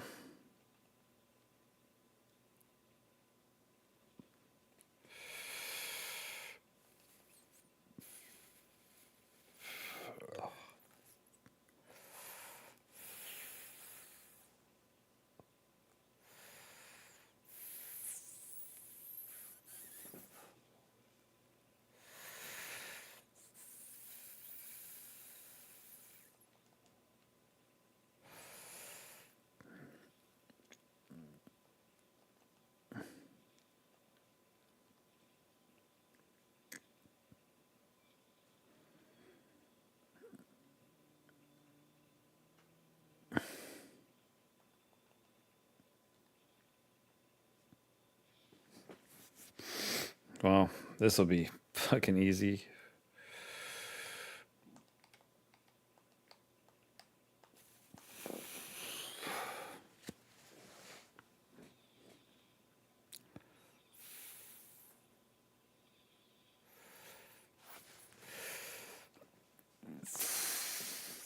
Man, that siege shit fucking rocked.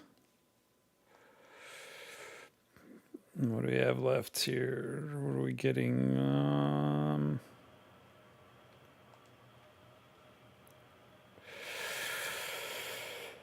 Trading fair. What do we got?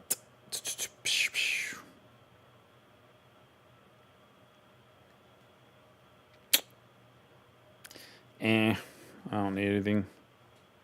Fuck. The wall. Damn it. I haven't made it past this on normal. It's kind of crazy.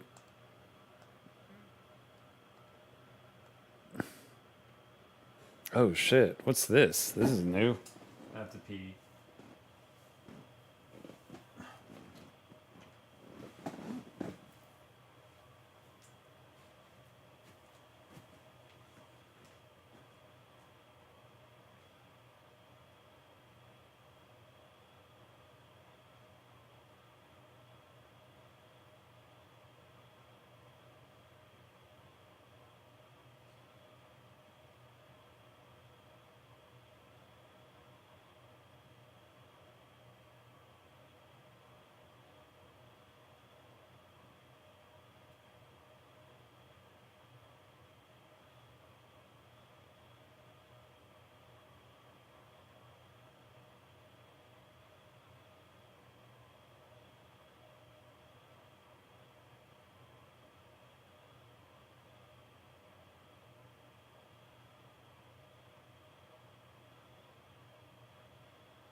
just smoke weed, which might not be compatible with strategy, but you know, being able to formulate strategy. But hey, it's whatever.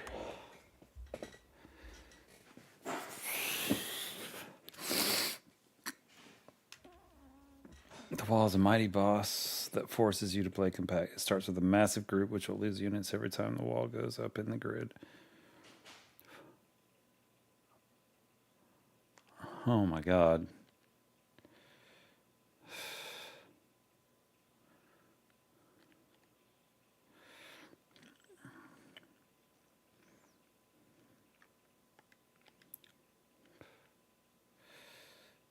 Oh, sweet. Yes. Fucking lock that bitch out.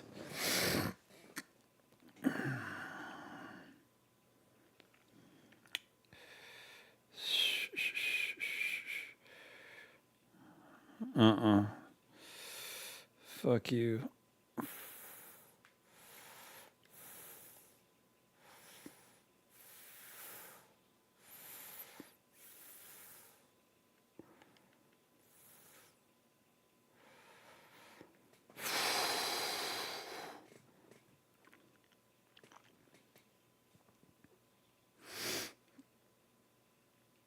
That sucks.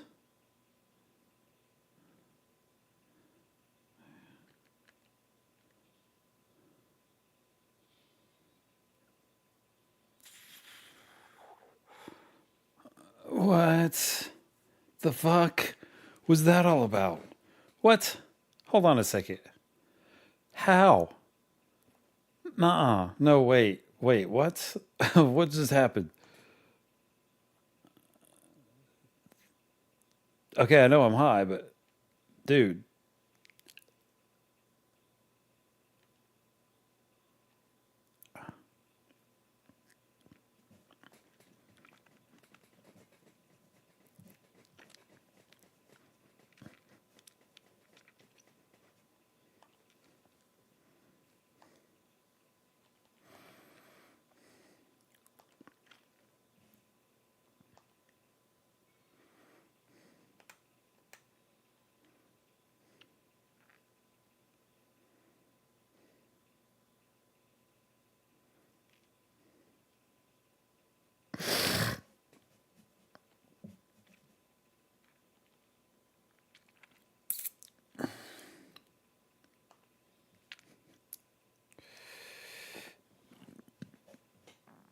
Yeah, let's do forests.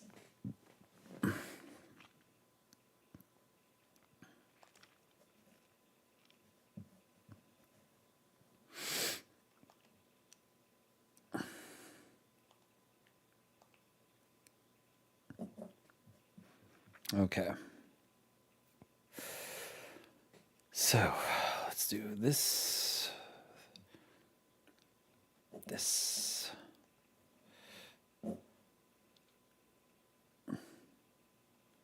This.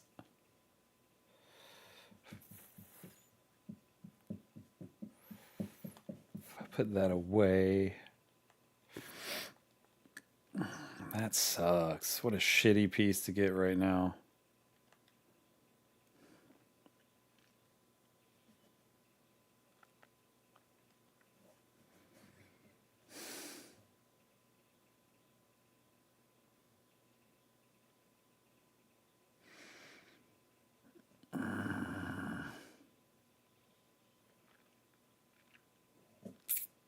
I hate you.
Wait, what?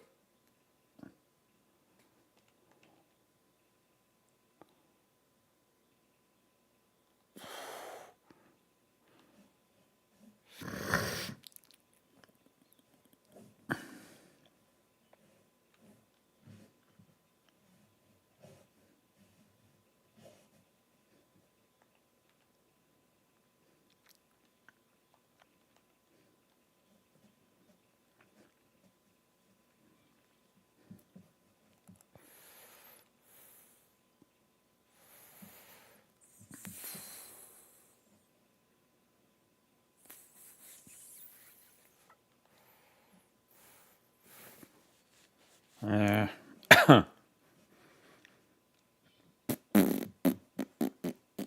right, let's see.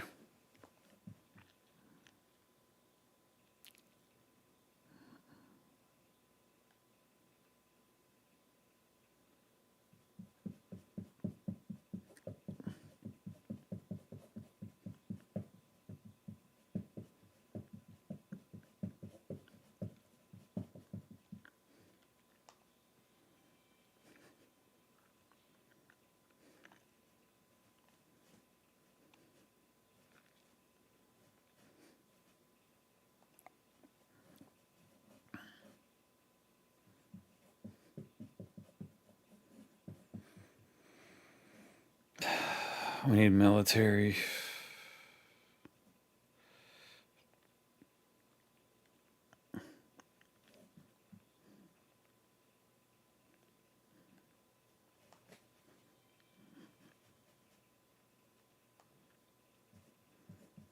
All right, let's see if we've got what it takes. We've got the strategic pavilion and the alarm tower. So we want to put military buildings adjacent to that and enemy buildings in line with that. Which they've got some pretty big buildings, so we might be able to do it. I don't know. We'll see.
Okay, so let's fight.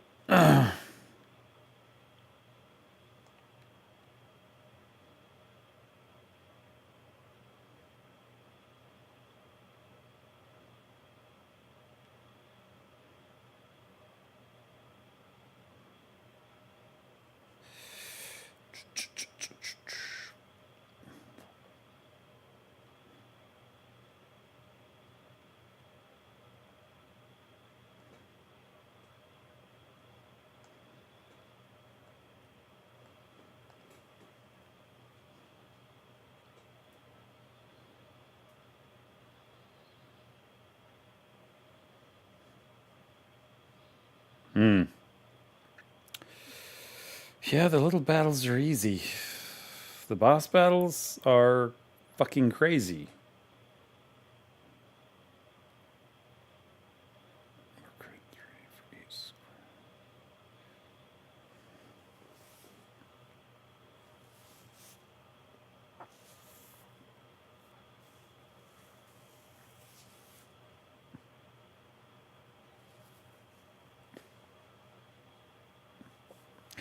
So you want ore stable on one side and a building all the way on the other in its row.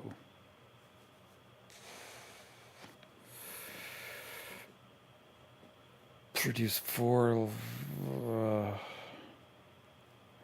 Eh.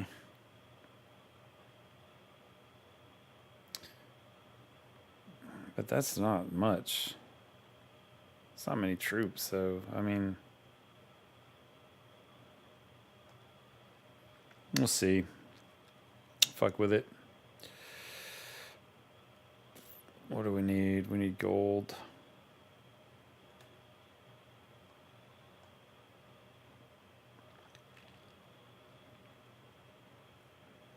I'll take the 150.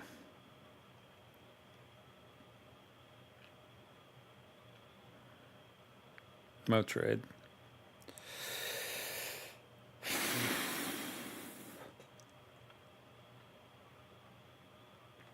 I'll take another 150.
Oh man.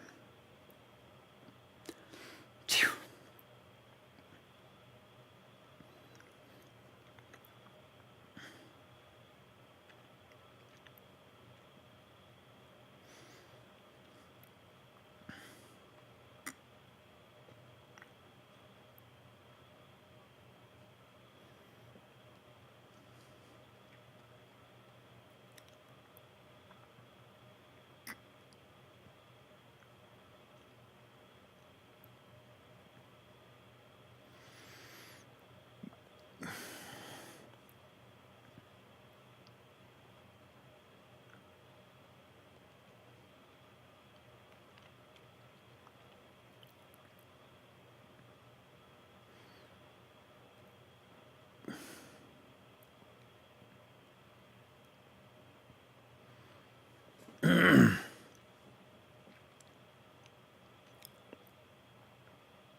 I really hate everything that's happening right now. It's actually really pretty fucking shitty. Oh, look at that.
Well, that really fucking sucked.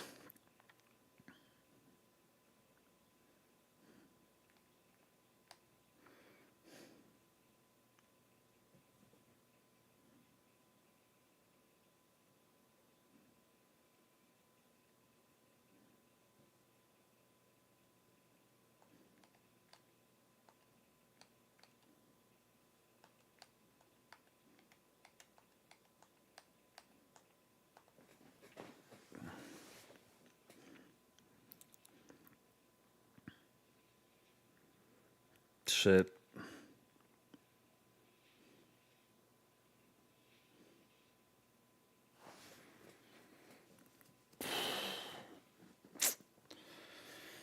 That didn't go so great.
Jesus.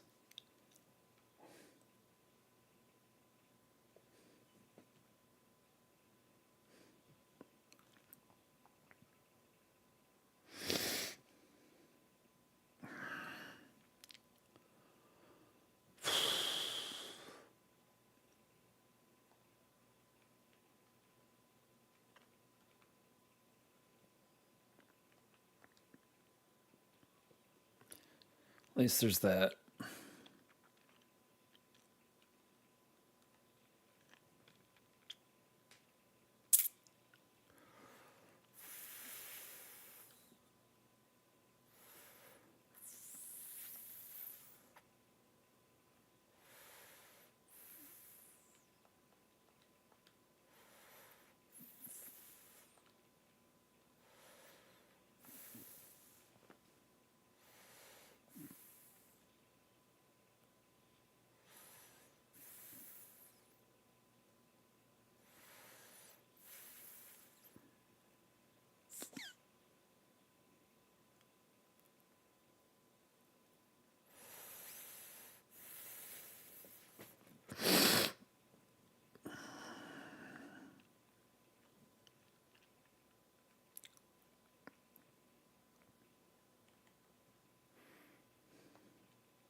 That's cool.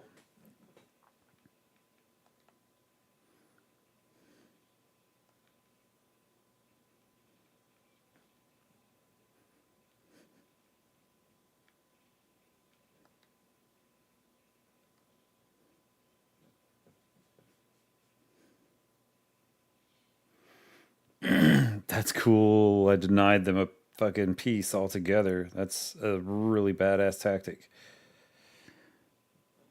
So what goes against those fucking arrows? Swords. So we go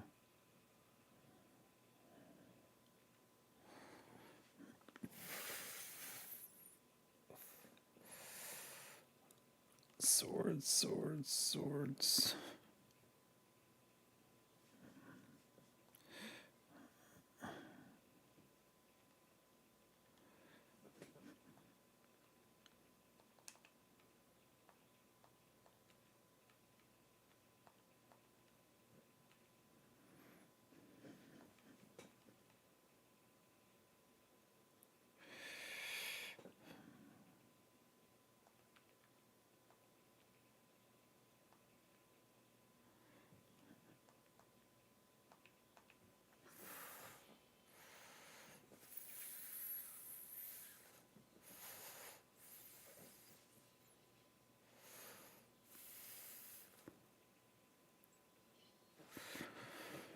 Shoo. That was close.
All right, here we go.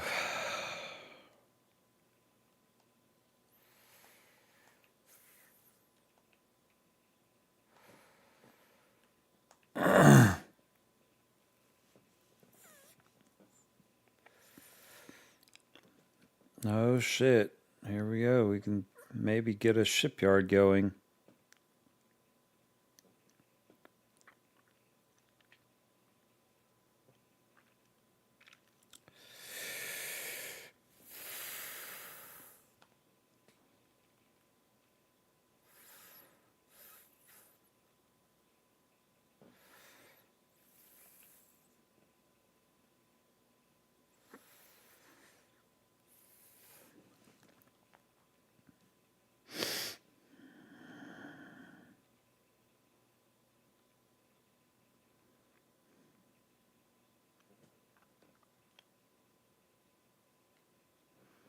Yeah, get you way the fuck up there and out of the way. That's awesome.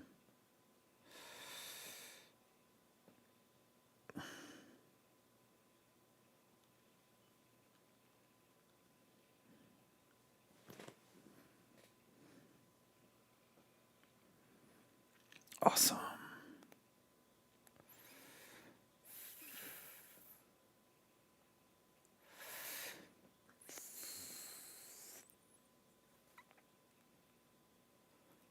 Damn, man.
Fuck.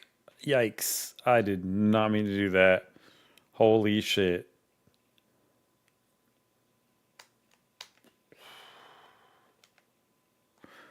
Well, I lost that. Fuck. That is crazy. Huh. Jeez. That doesn't even make sense. Does not even make sense. At all. I did just smoke some really good weed, so I guess that could have something to do with it.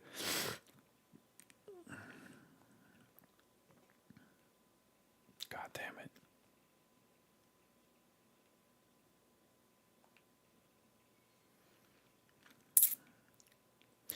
I can't get that fucking draw.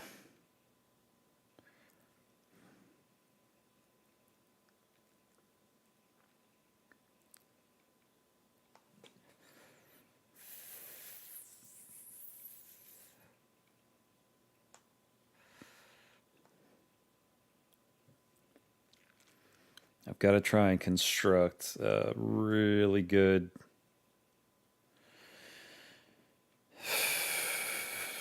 watchtower draw.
Finally, the fucking farm comes. Jeez.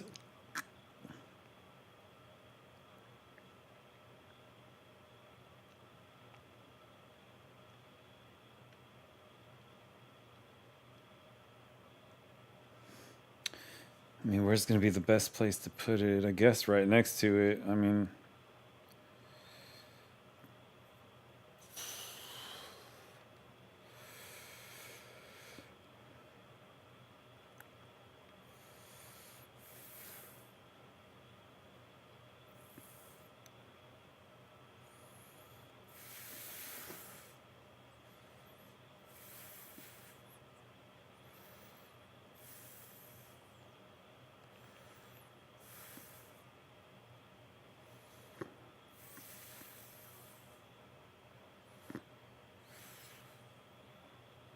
$23.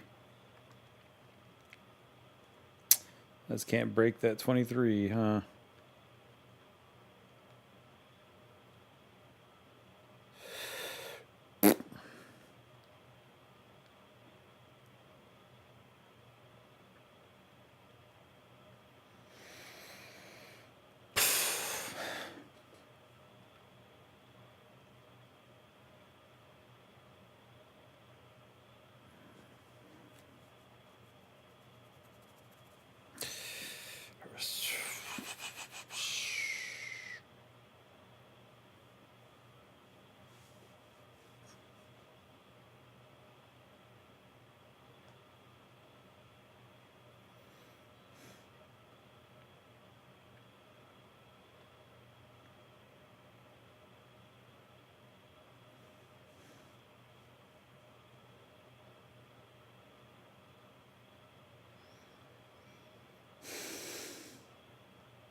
Oh shit, that's how we do it. Wow, that's a huge difference. Oh my god. I need 250 and 250. Wow, okay. I see. I see you.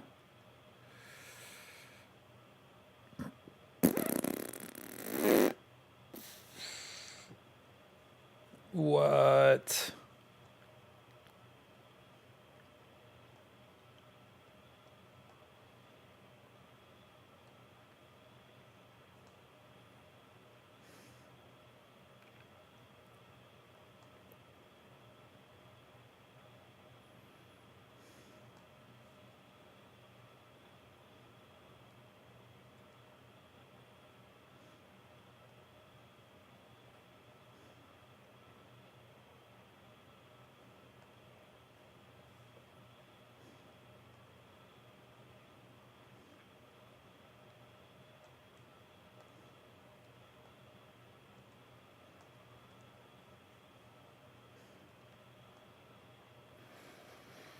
All right, let's see if we can get this to go.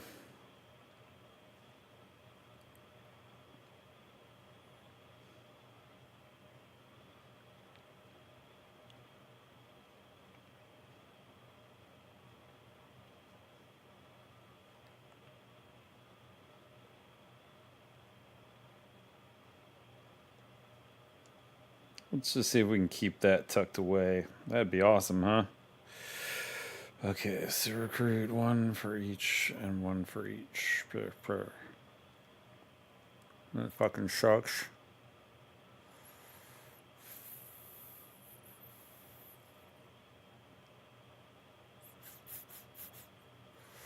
But maybe not.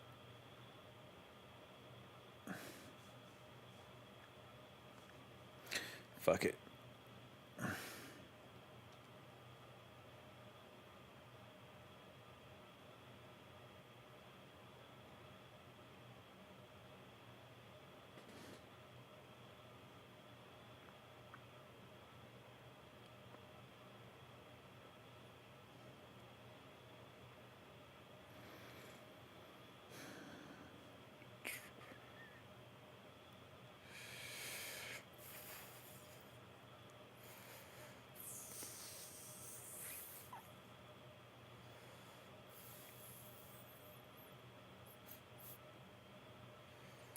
Fuck. This fucking sucks. God damn it, dude. This has fallen horribly. Just horribly. Horribly. This is just fallen. These pieces came in the worst order that it could have possibly been.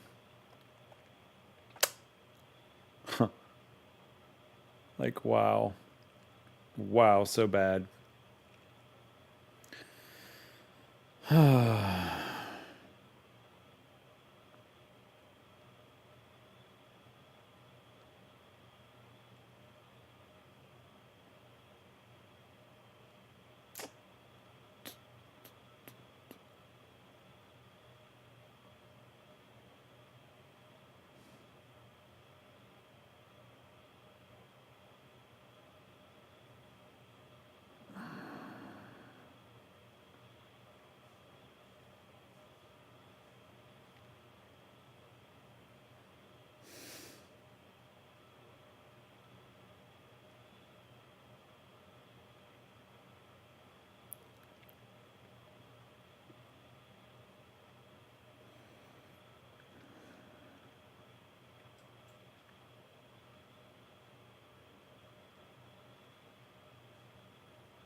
I think it's only military buildings, right?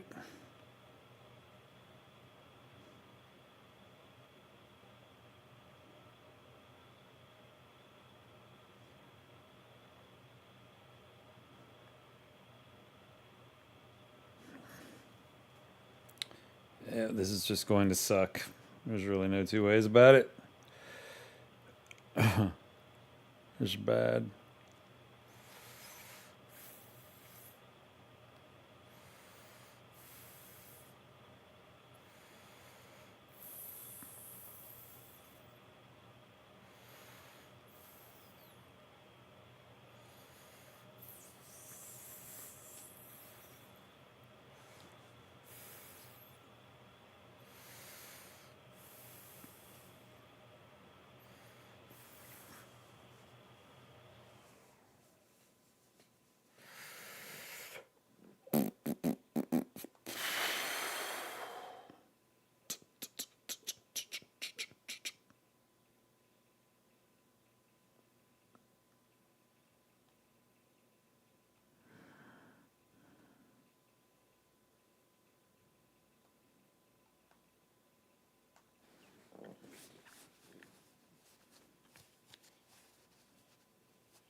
Sloppy.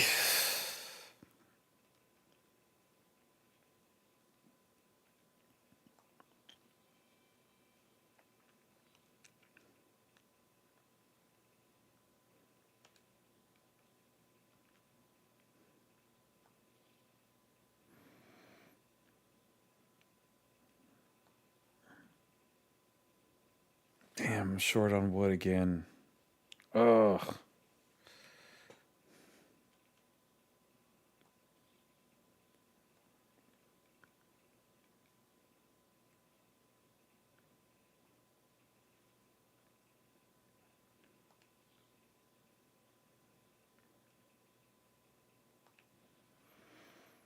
Might as well upgrade that, I guess.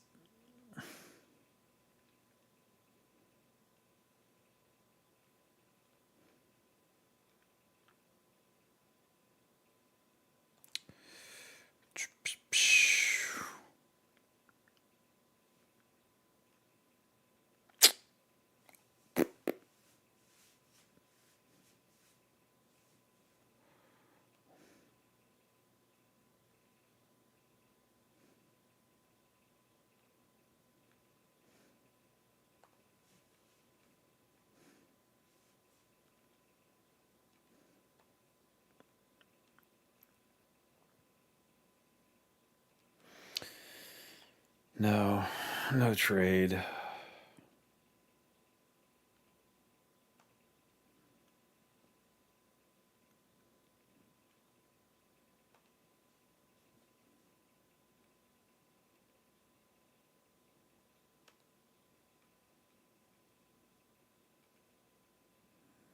Damn, now I'm 100 short of food.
Shit.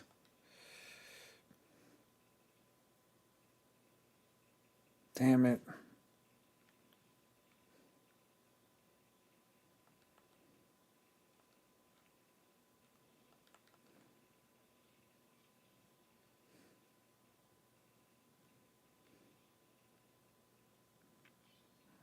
Shitty.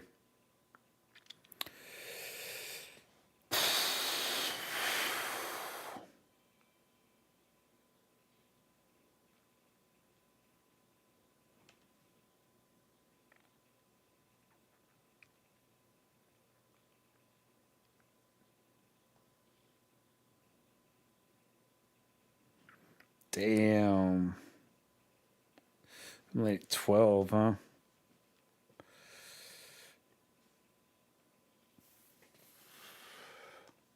I want that upgrade though.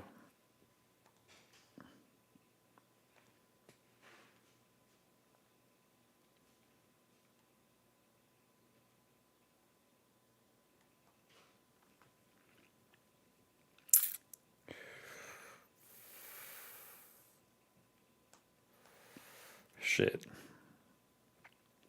Well, let's see what happens. Fuck. Getting forest already.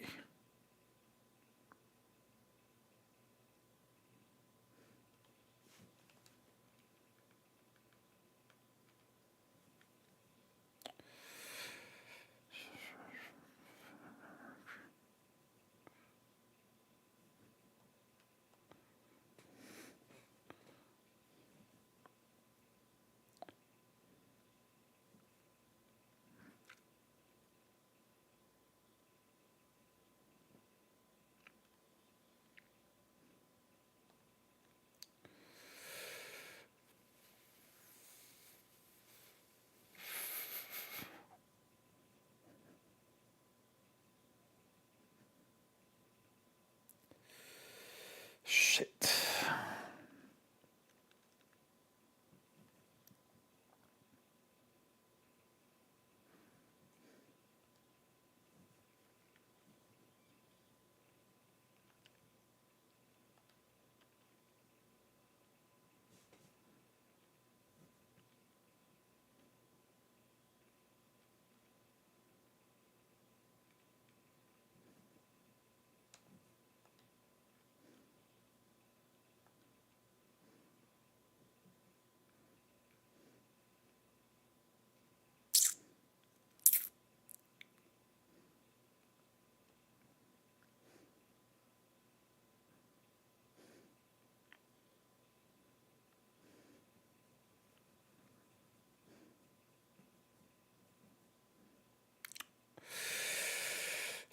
Sheesh.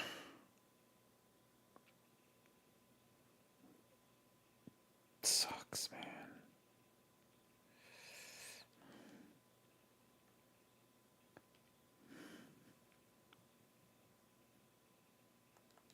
Oh, well, that sucks.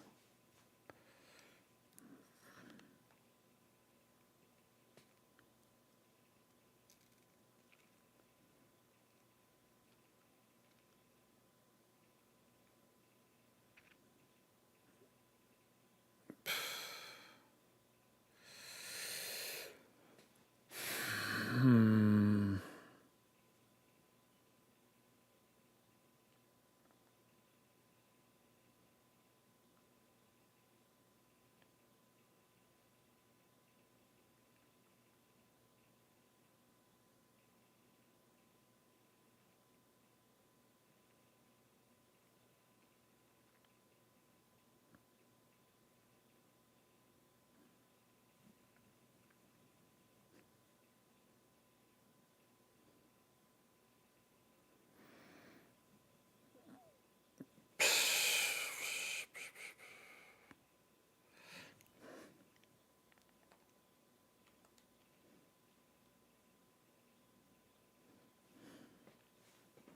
Fuck you.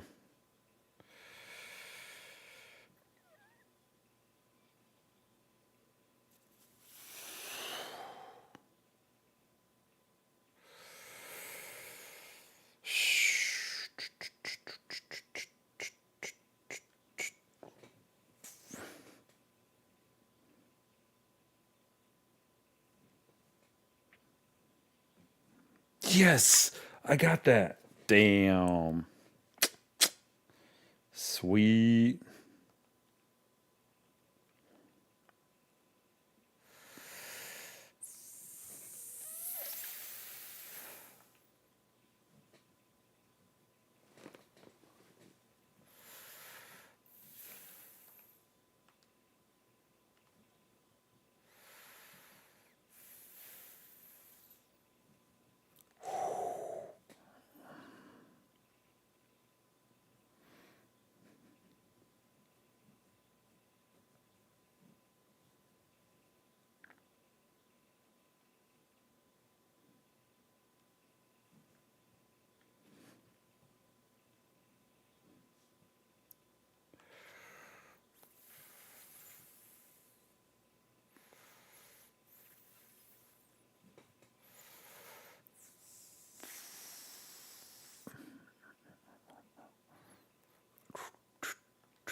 Shit. Well, that's cool because I can do that and then this. And then that completes that. And then I have actually explored that entire farm. That's pretty badass. Look at that farm. That's fucking huge.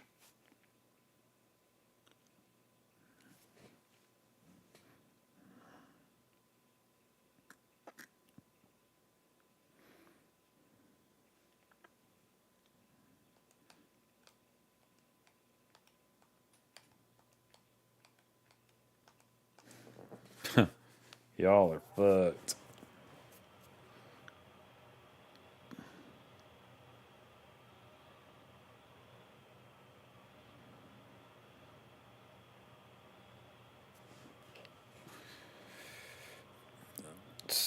One of this faction's starting cars will start every future run already upgraded. Ooh, yes.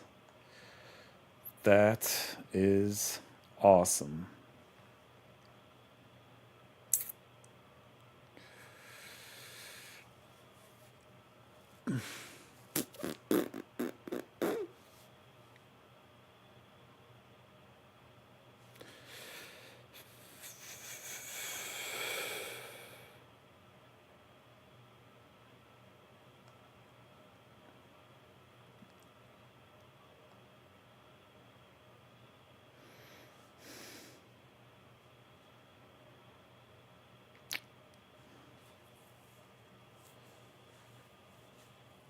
What do I need?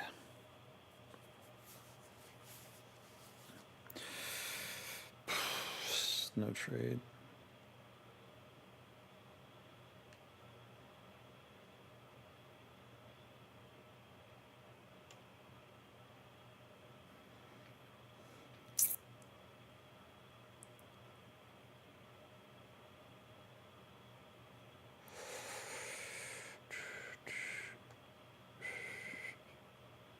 Fuck yeah.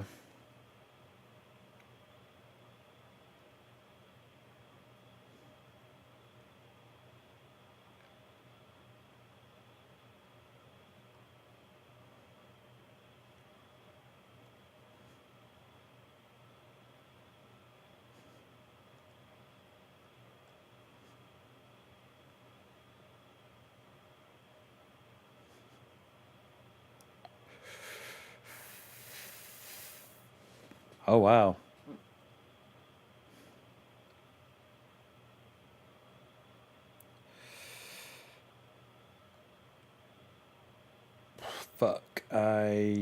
Shit.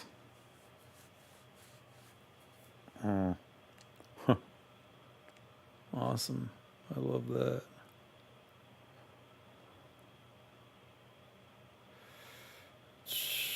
Recruit 15 for each enemy military building aligned with it. Are you serious?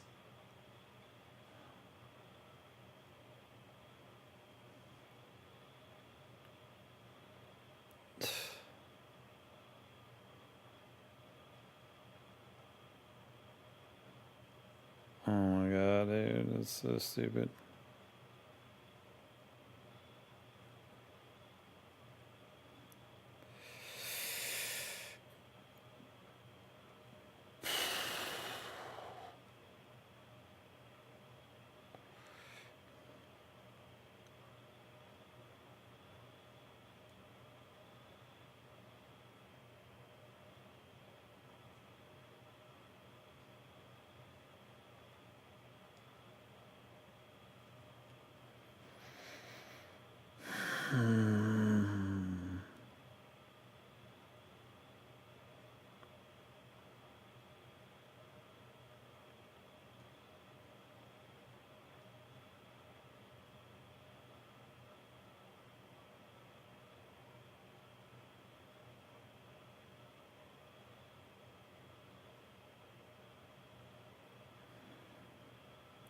This sucks. These pieces are garbage.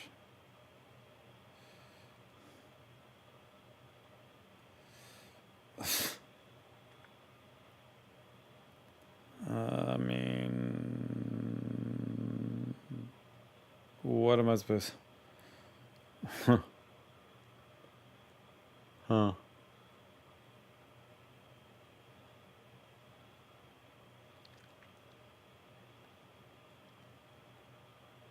Mm.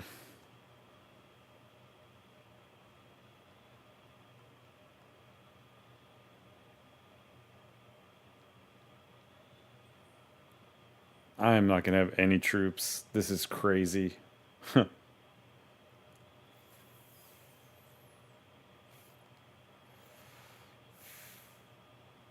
Why has that happened?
Well, lost this one. Badly.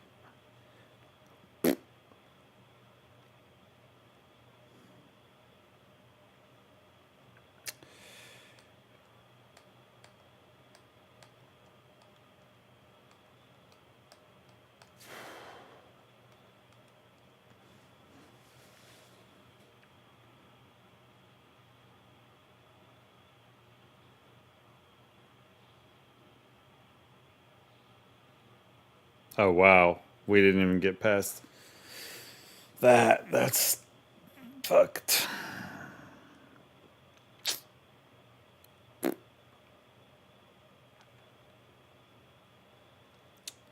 Got that challenge done, though, so that's cool. And we can do this.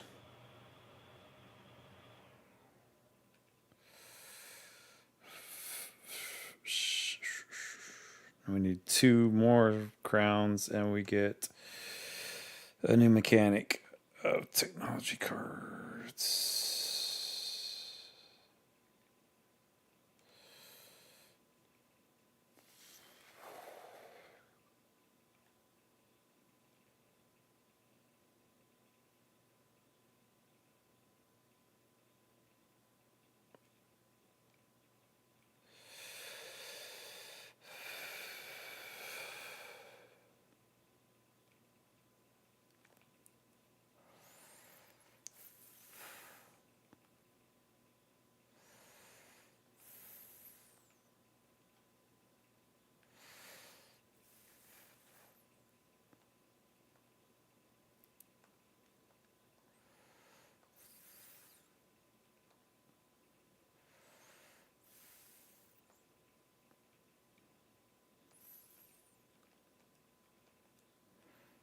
It says 3 of 4.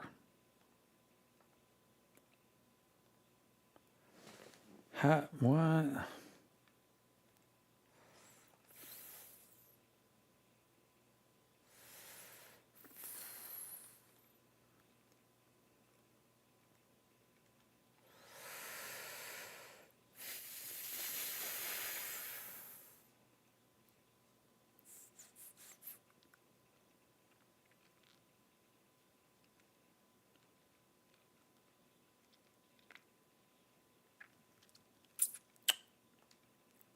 That's a lot cooler now, I gotta say.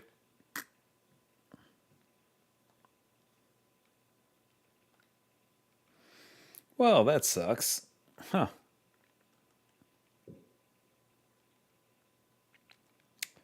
Really shitty.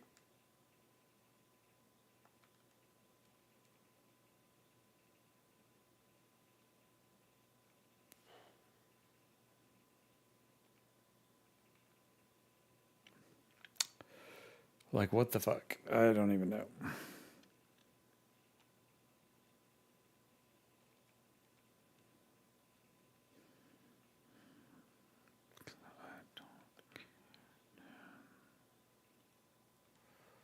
Uh,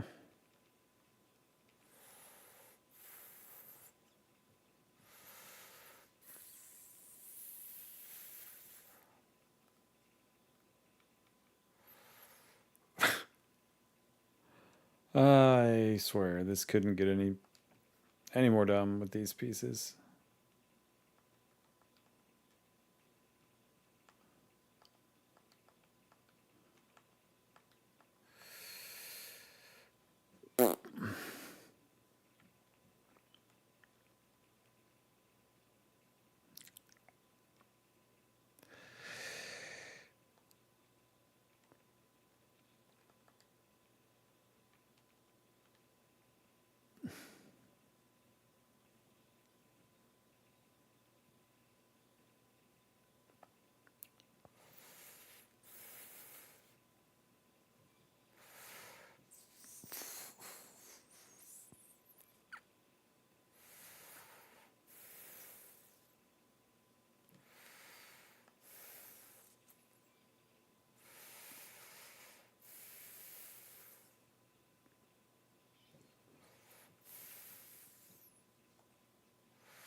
All right.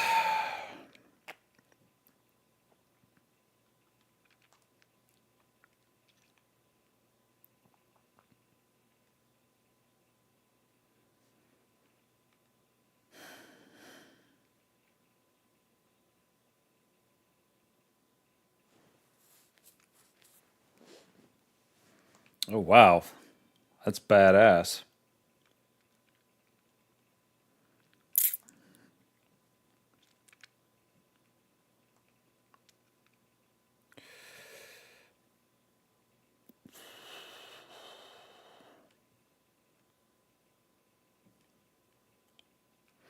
Our watchtowers are true. Upgrade that so we get more. That extra wood will help a lot. I'm learning more as I play.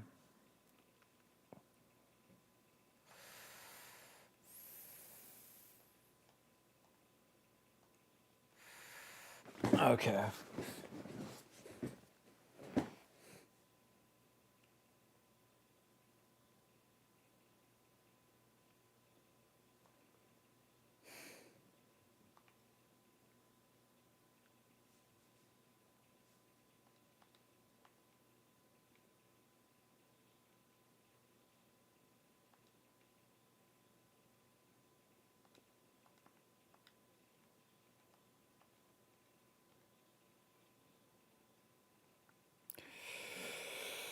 Hey, dudes.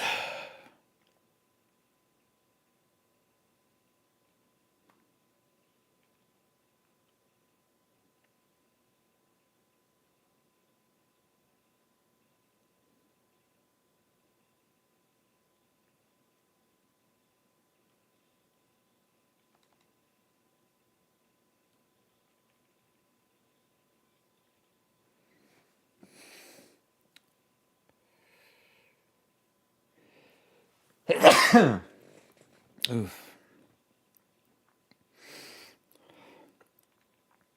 Lock that bitch up.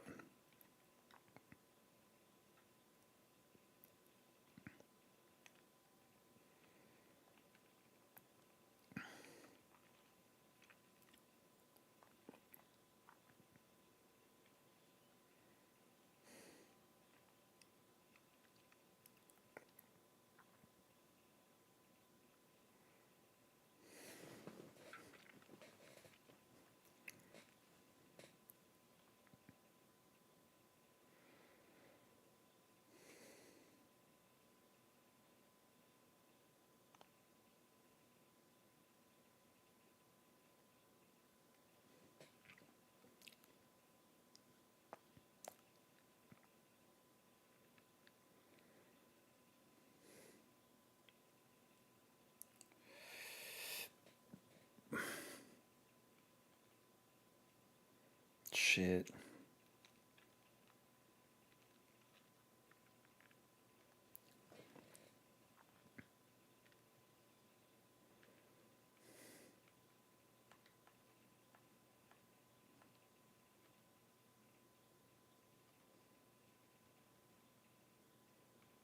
Damn it.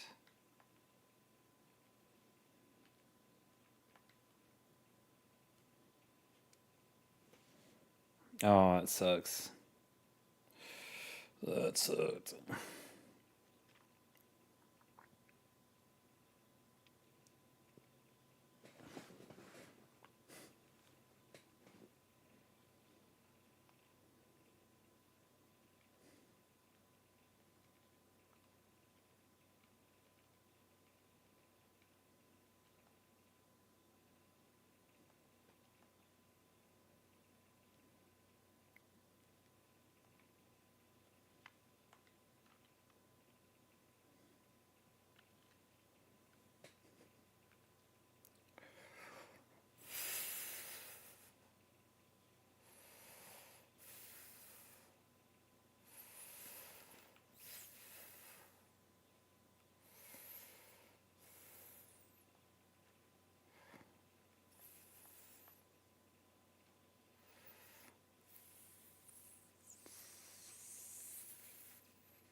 Damn. That's hardcore.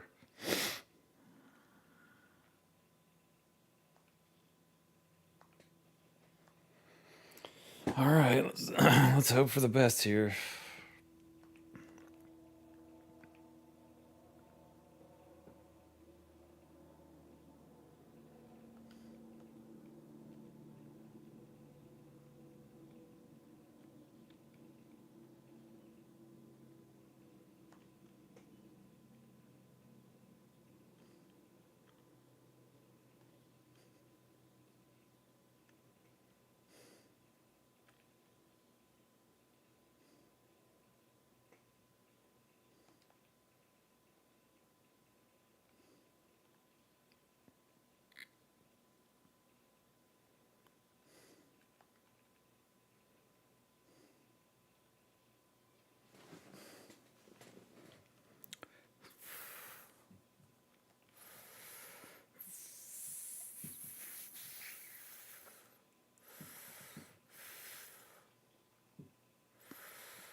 Fuck.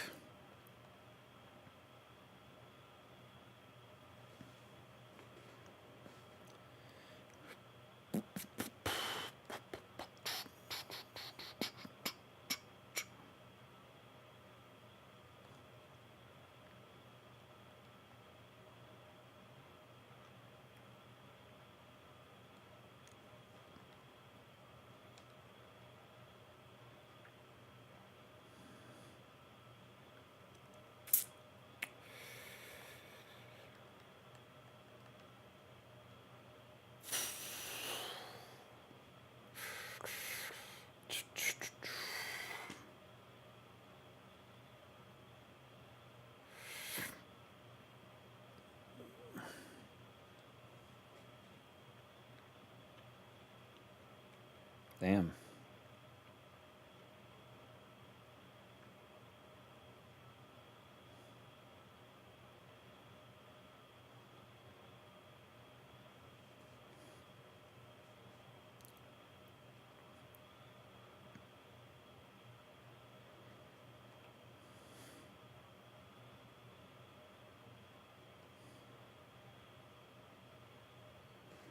You can get shit, bitch. Fuck.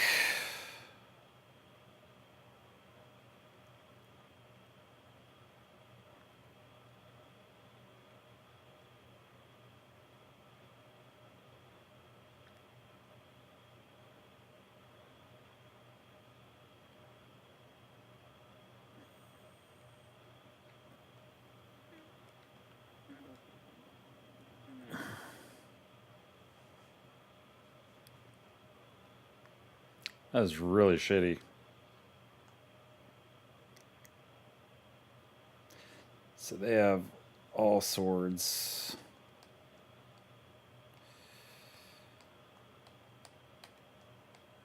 Yeah, we're gonna die.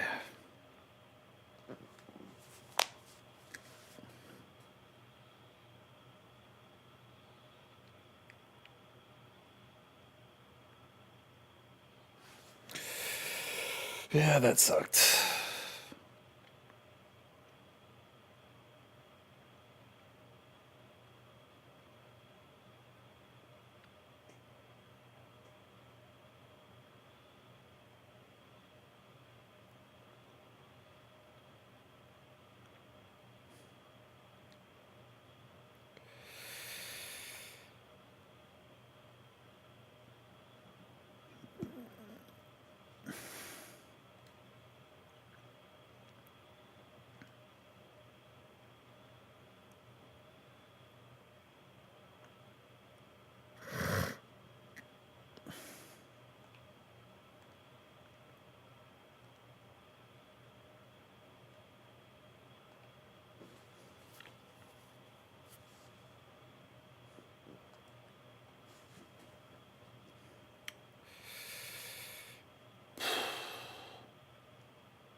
I did not want to do that, but fuck, man.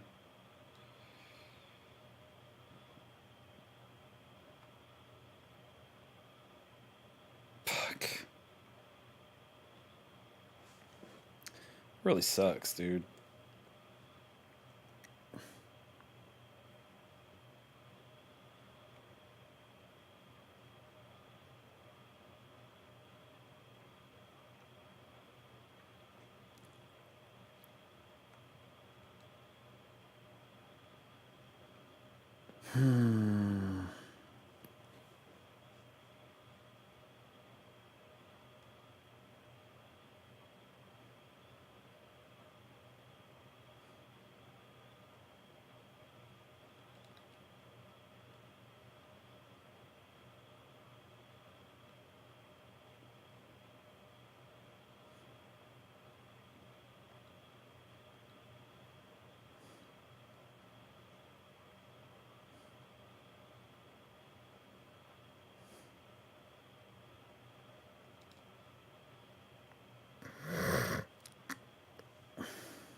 Shit.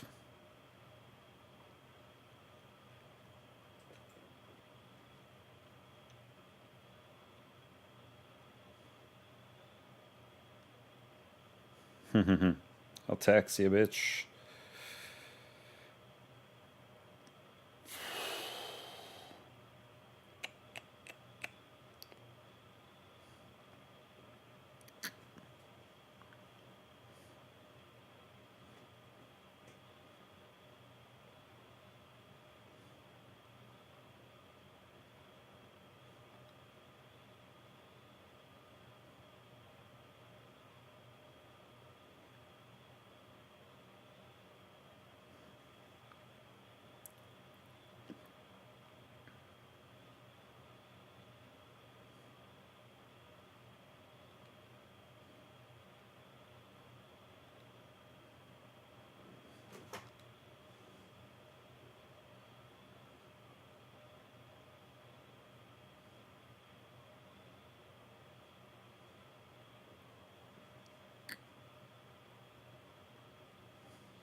Yeah, let's. So what goes against what I have the most of? Swords. So against swords goes axes.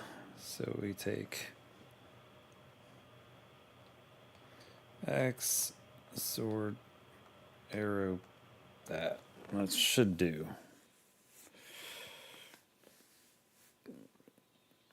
Yes.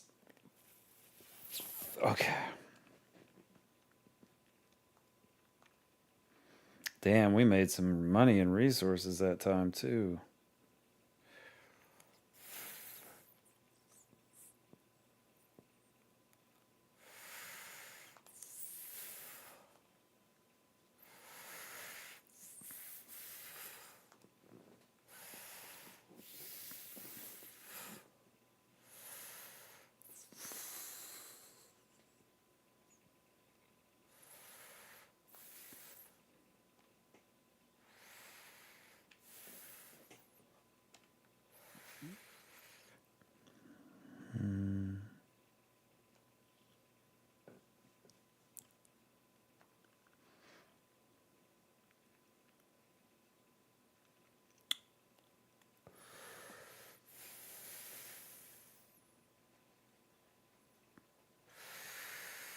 Hmm.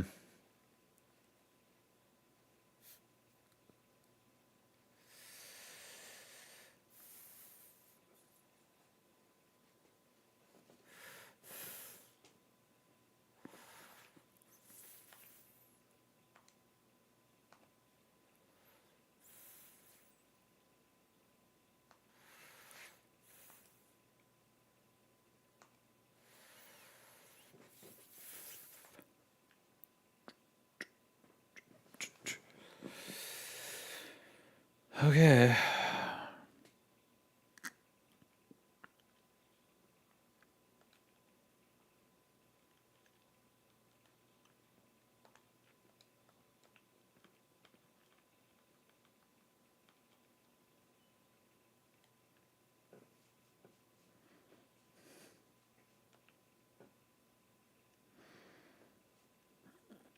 Search adjacent military building.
Hmm.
Fuck.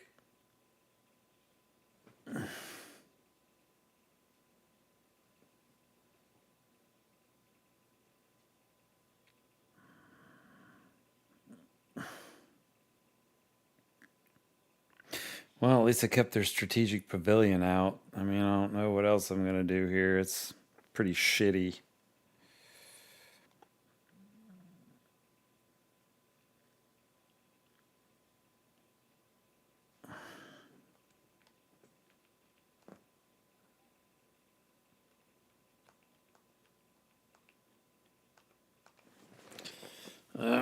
no. This is bad. Oh no. Oh shit. But I made it for the first time. I defeated the wall. Fuck yes.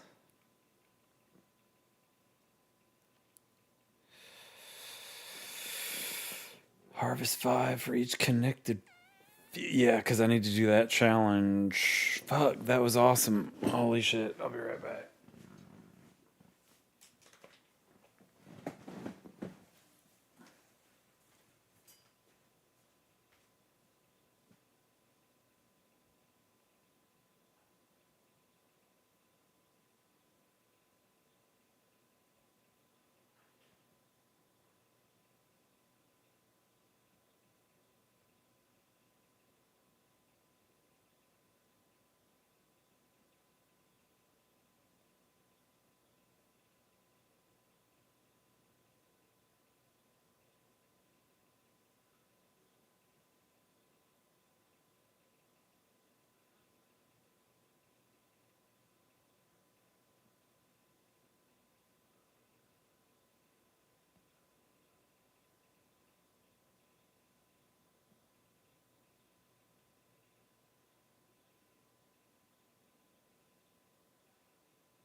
Okay.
Oh, that's badass.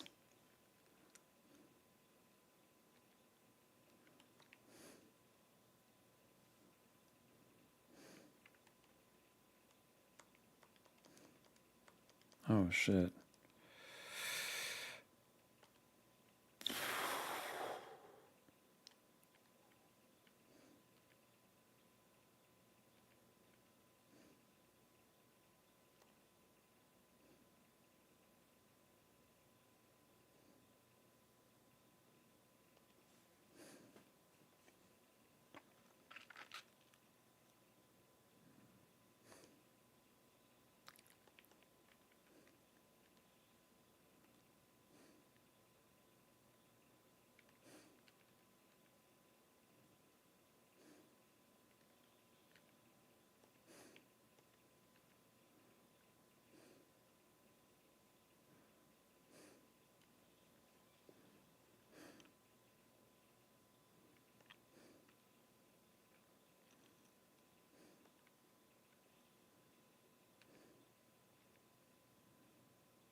Fuck.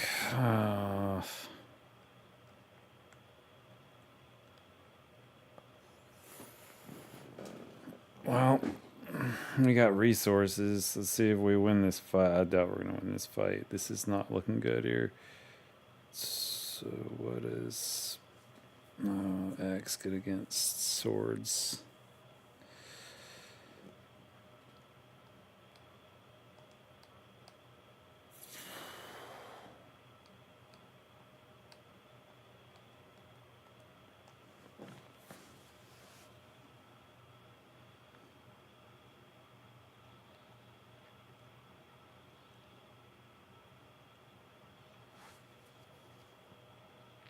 Oof. Yikes.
$23 motherfuckers in that bitch. That's so stupid.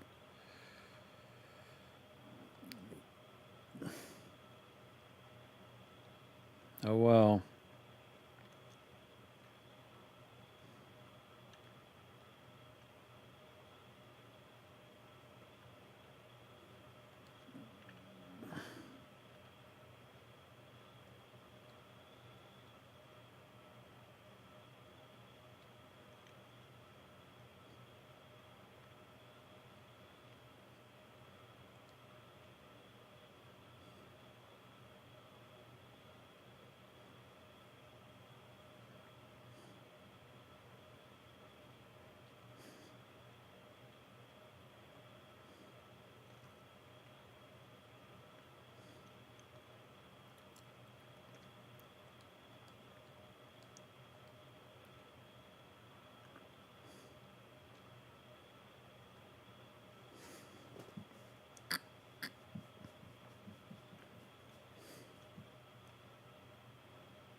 For each adjacent plane or field.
Damn.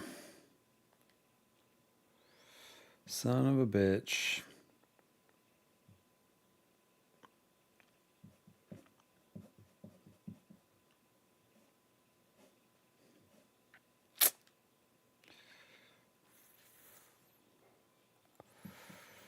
Didn't that just suck?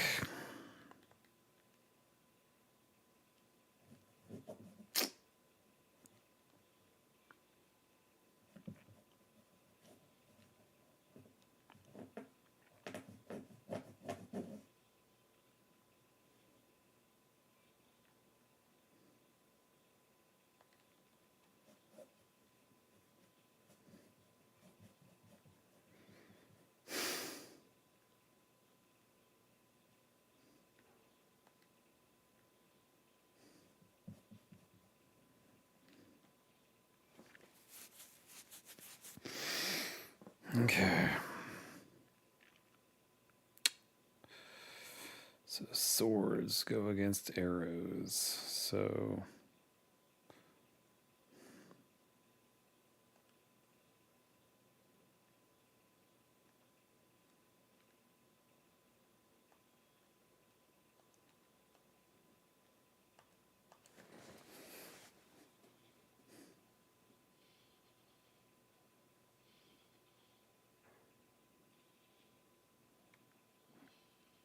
gotcha. Wow. I did it. Keeping that stronghold out of play was the key. That thing's badass.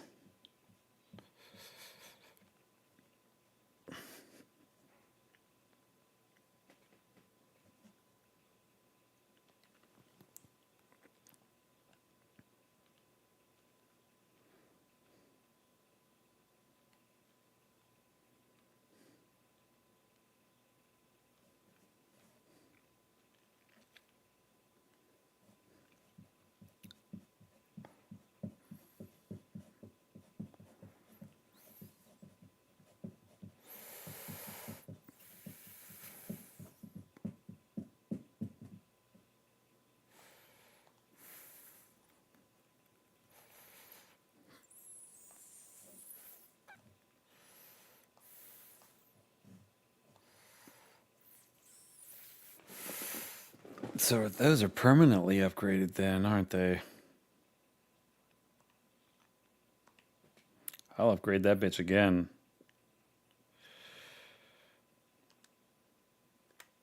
And I've got 4 now. Yeesh.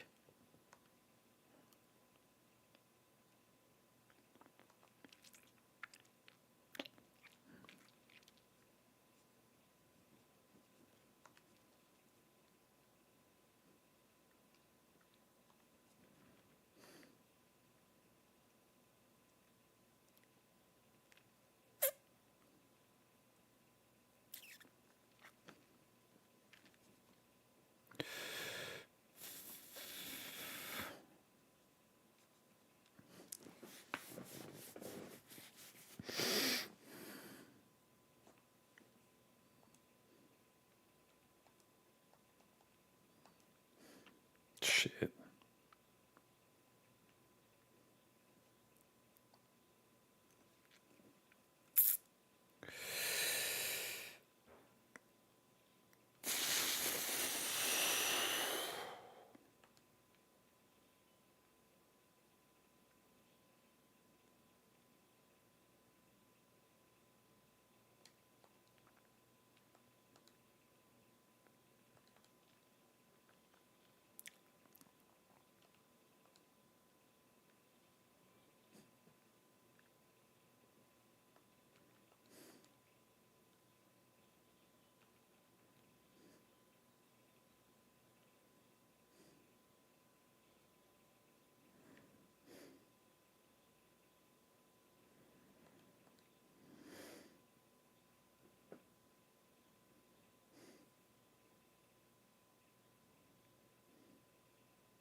Damn.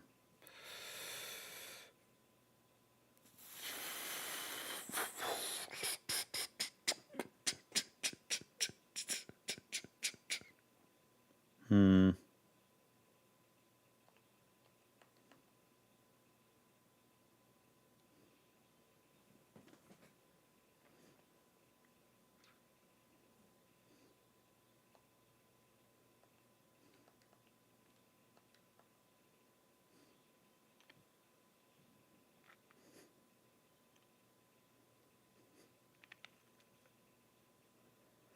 Crazy.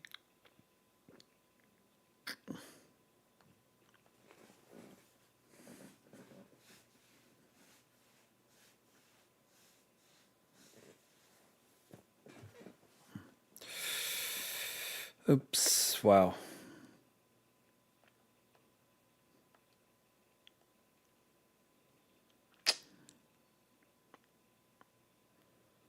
Shit.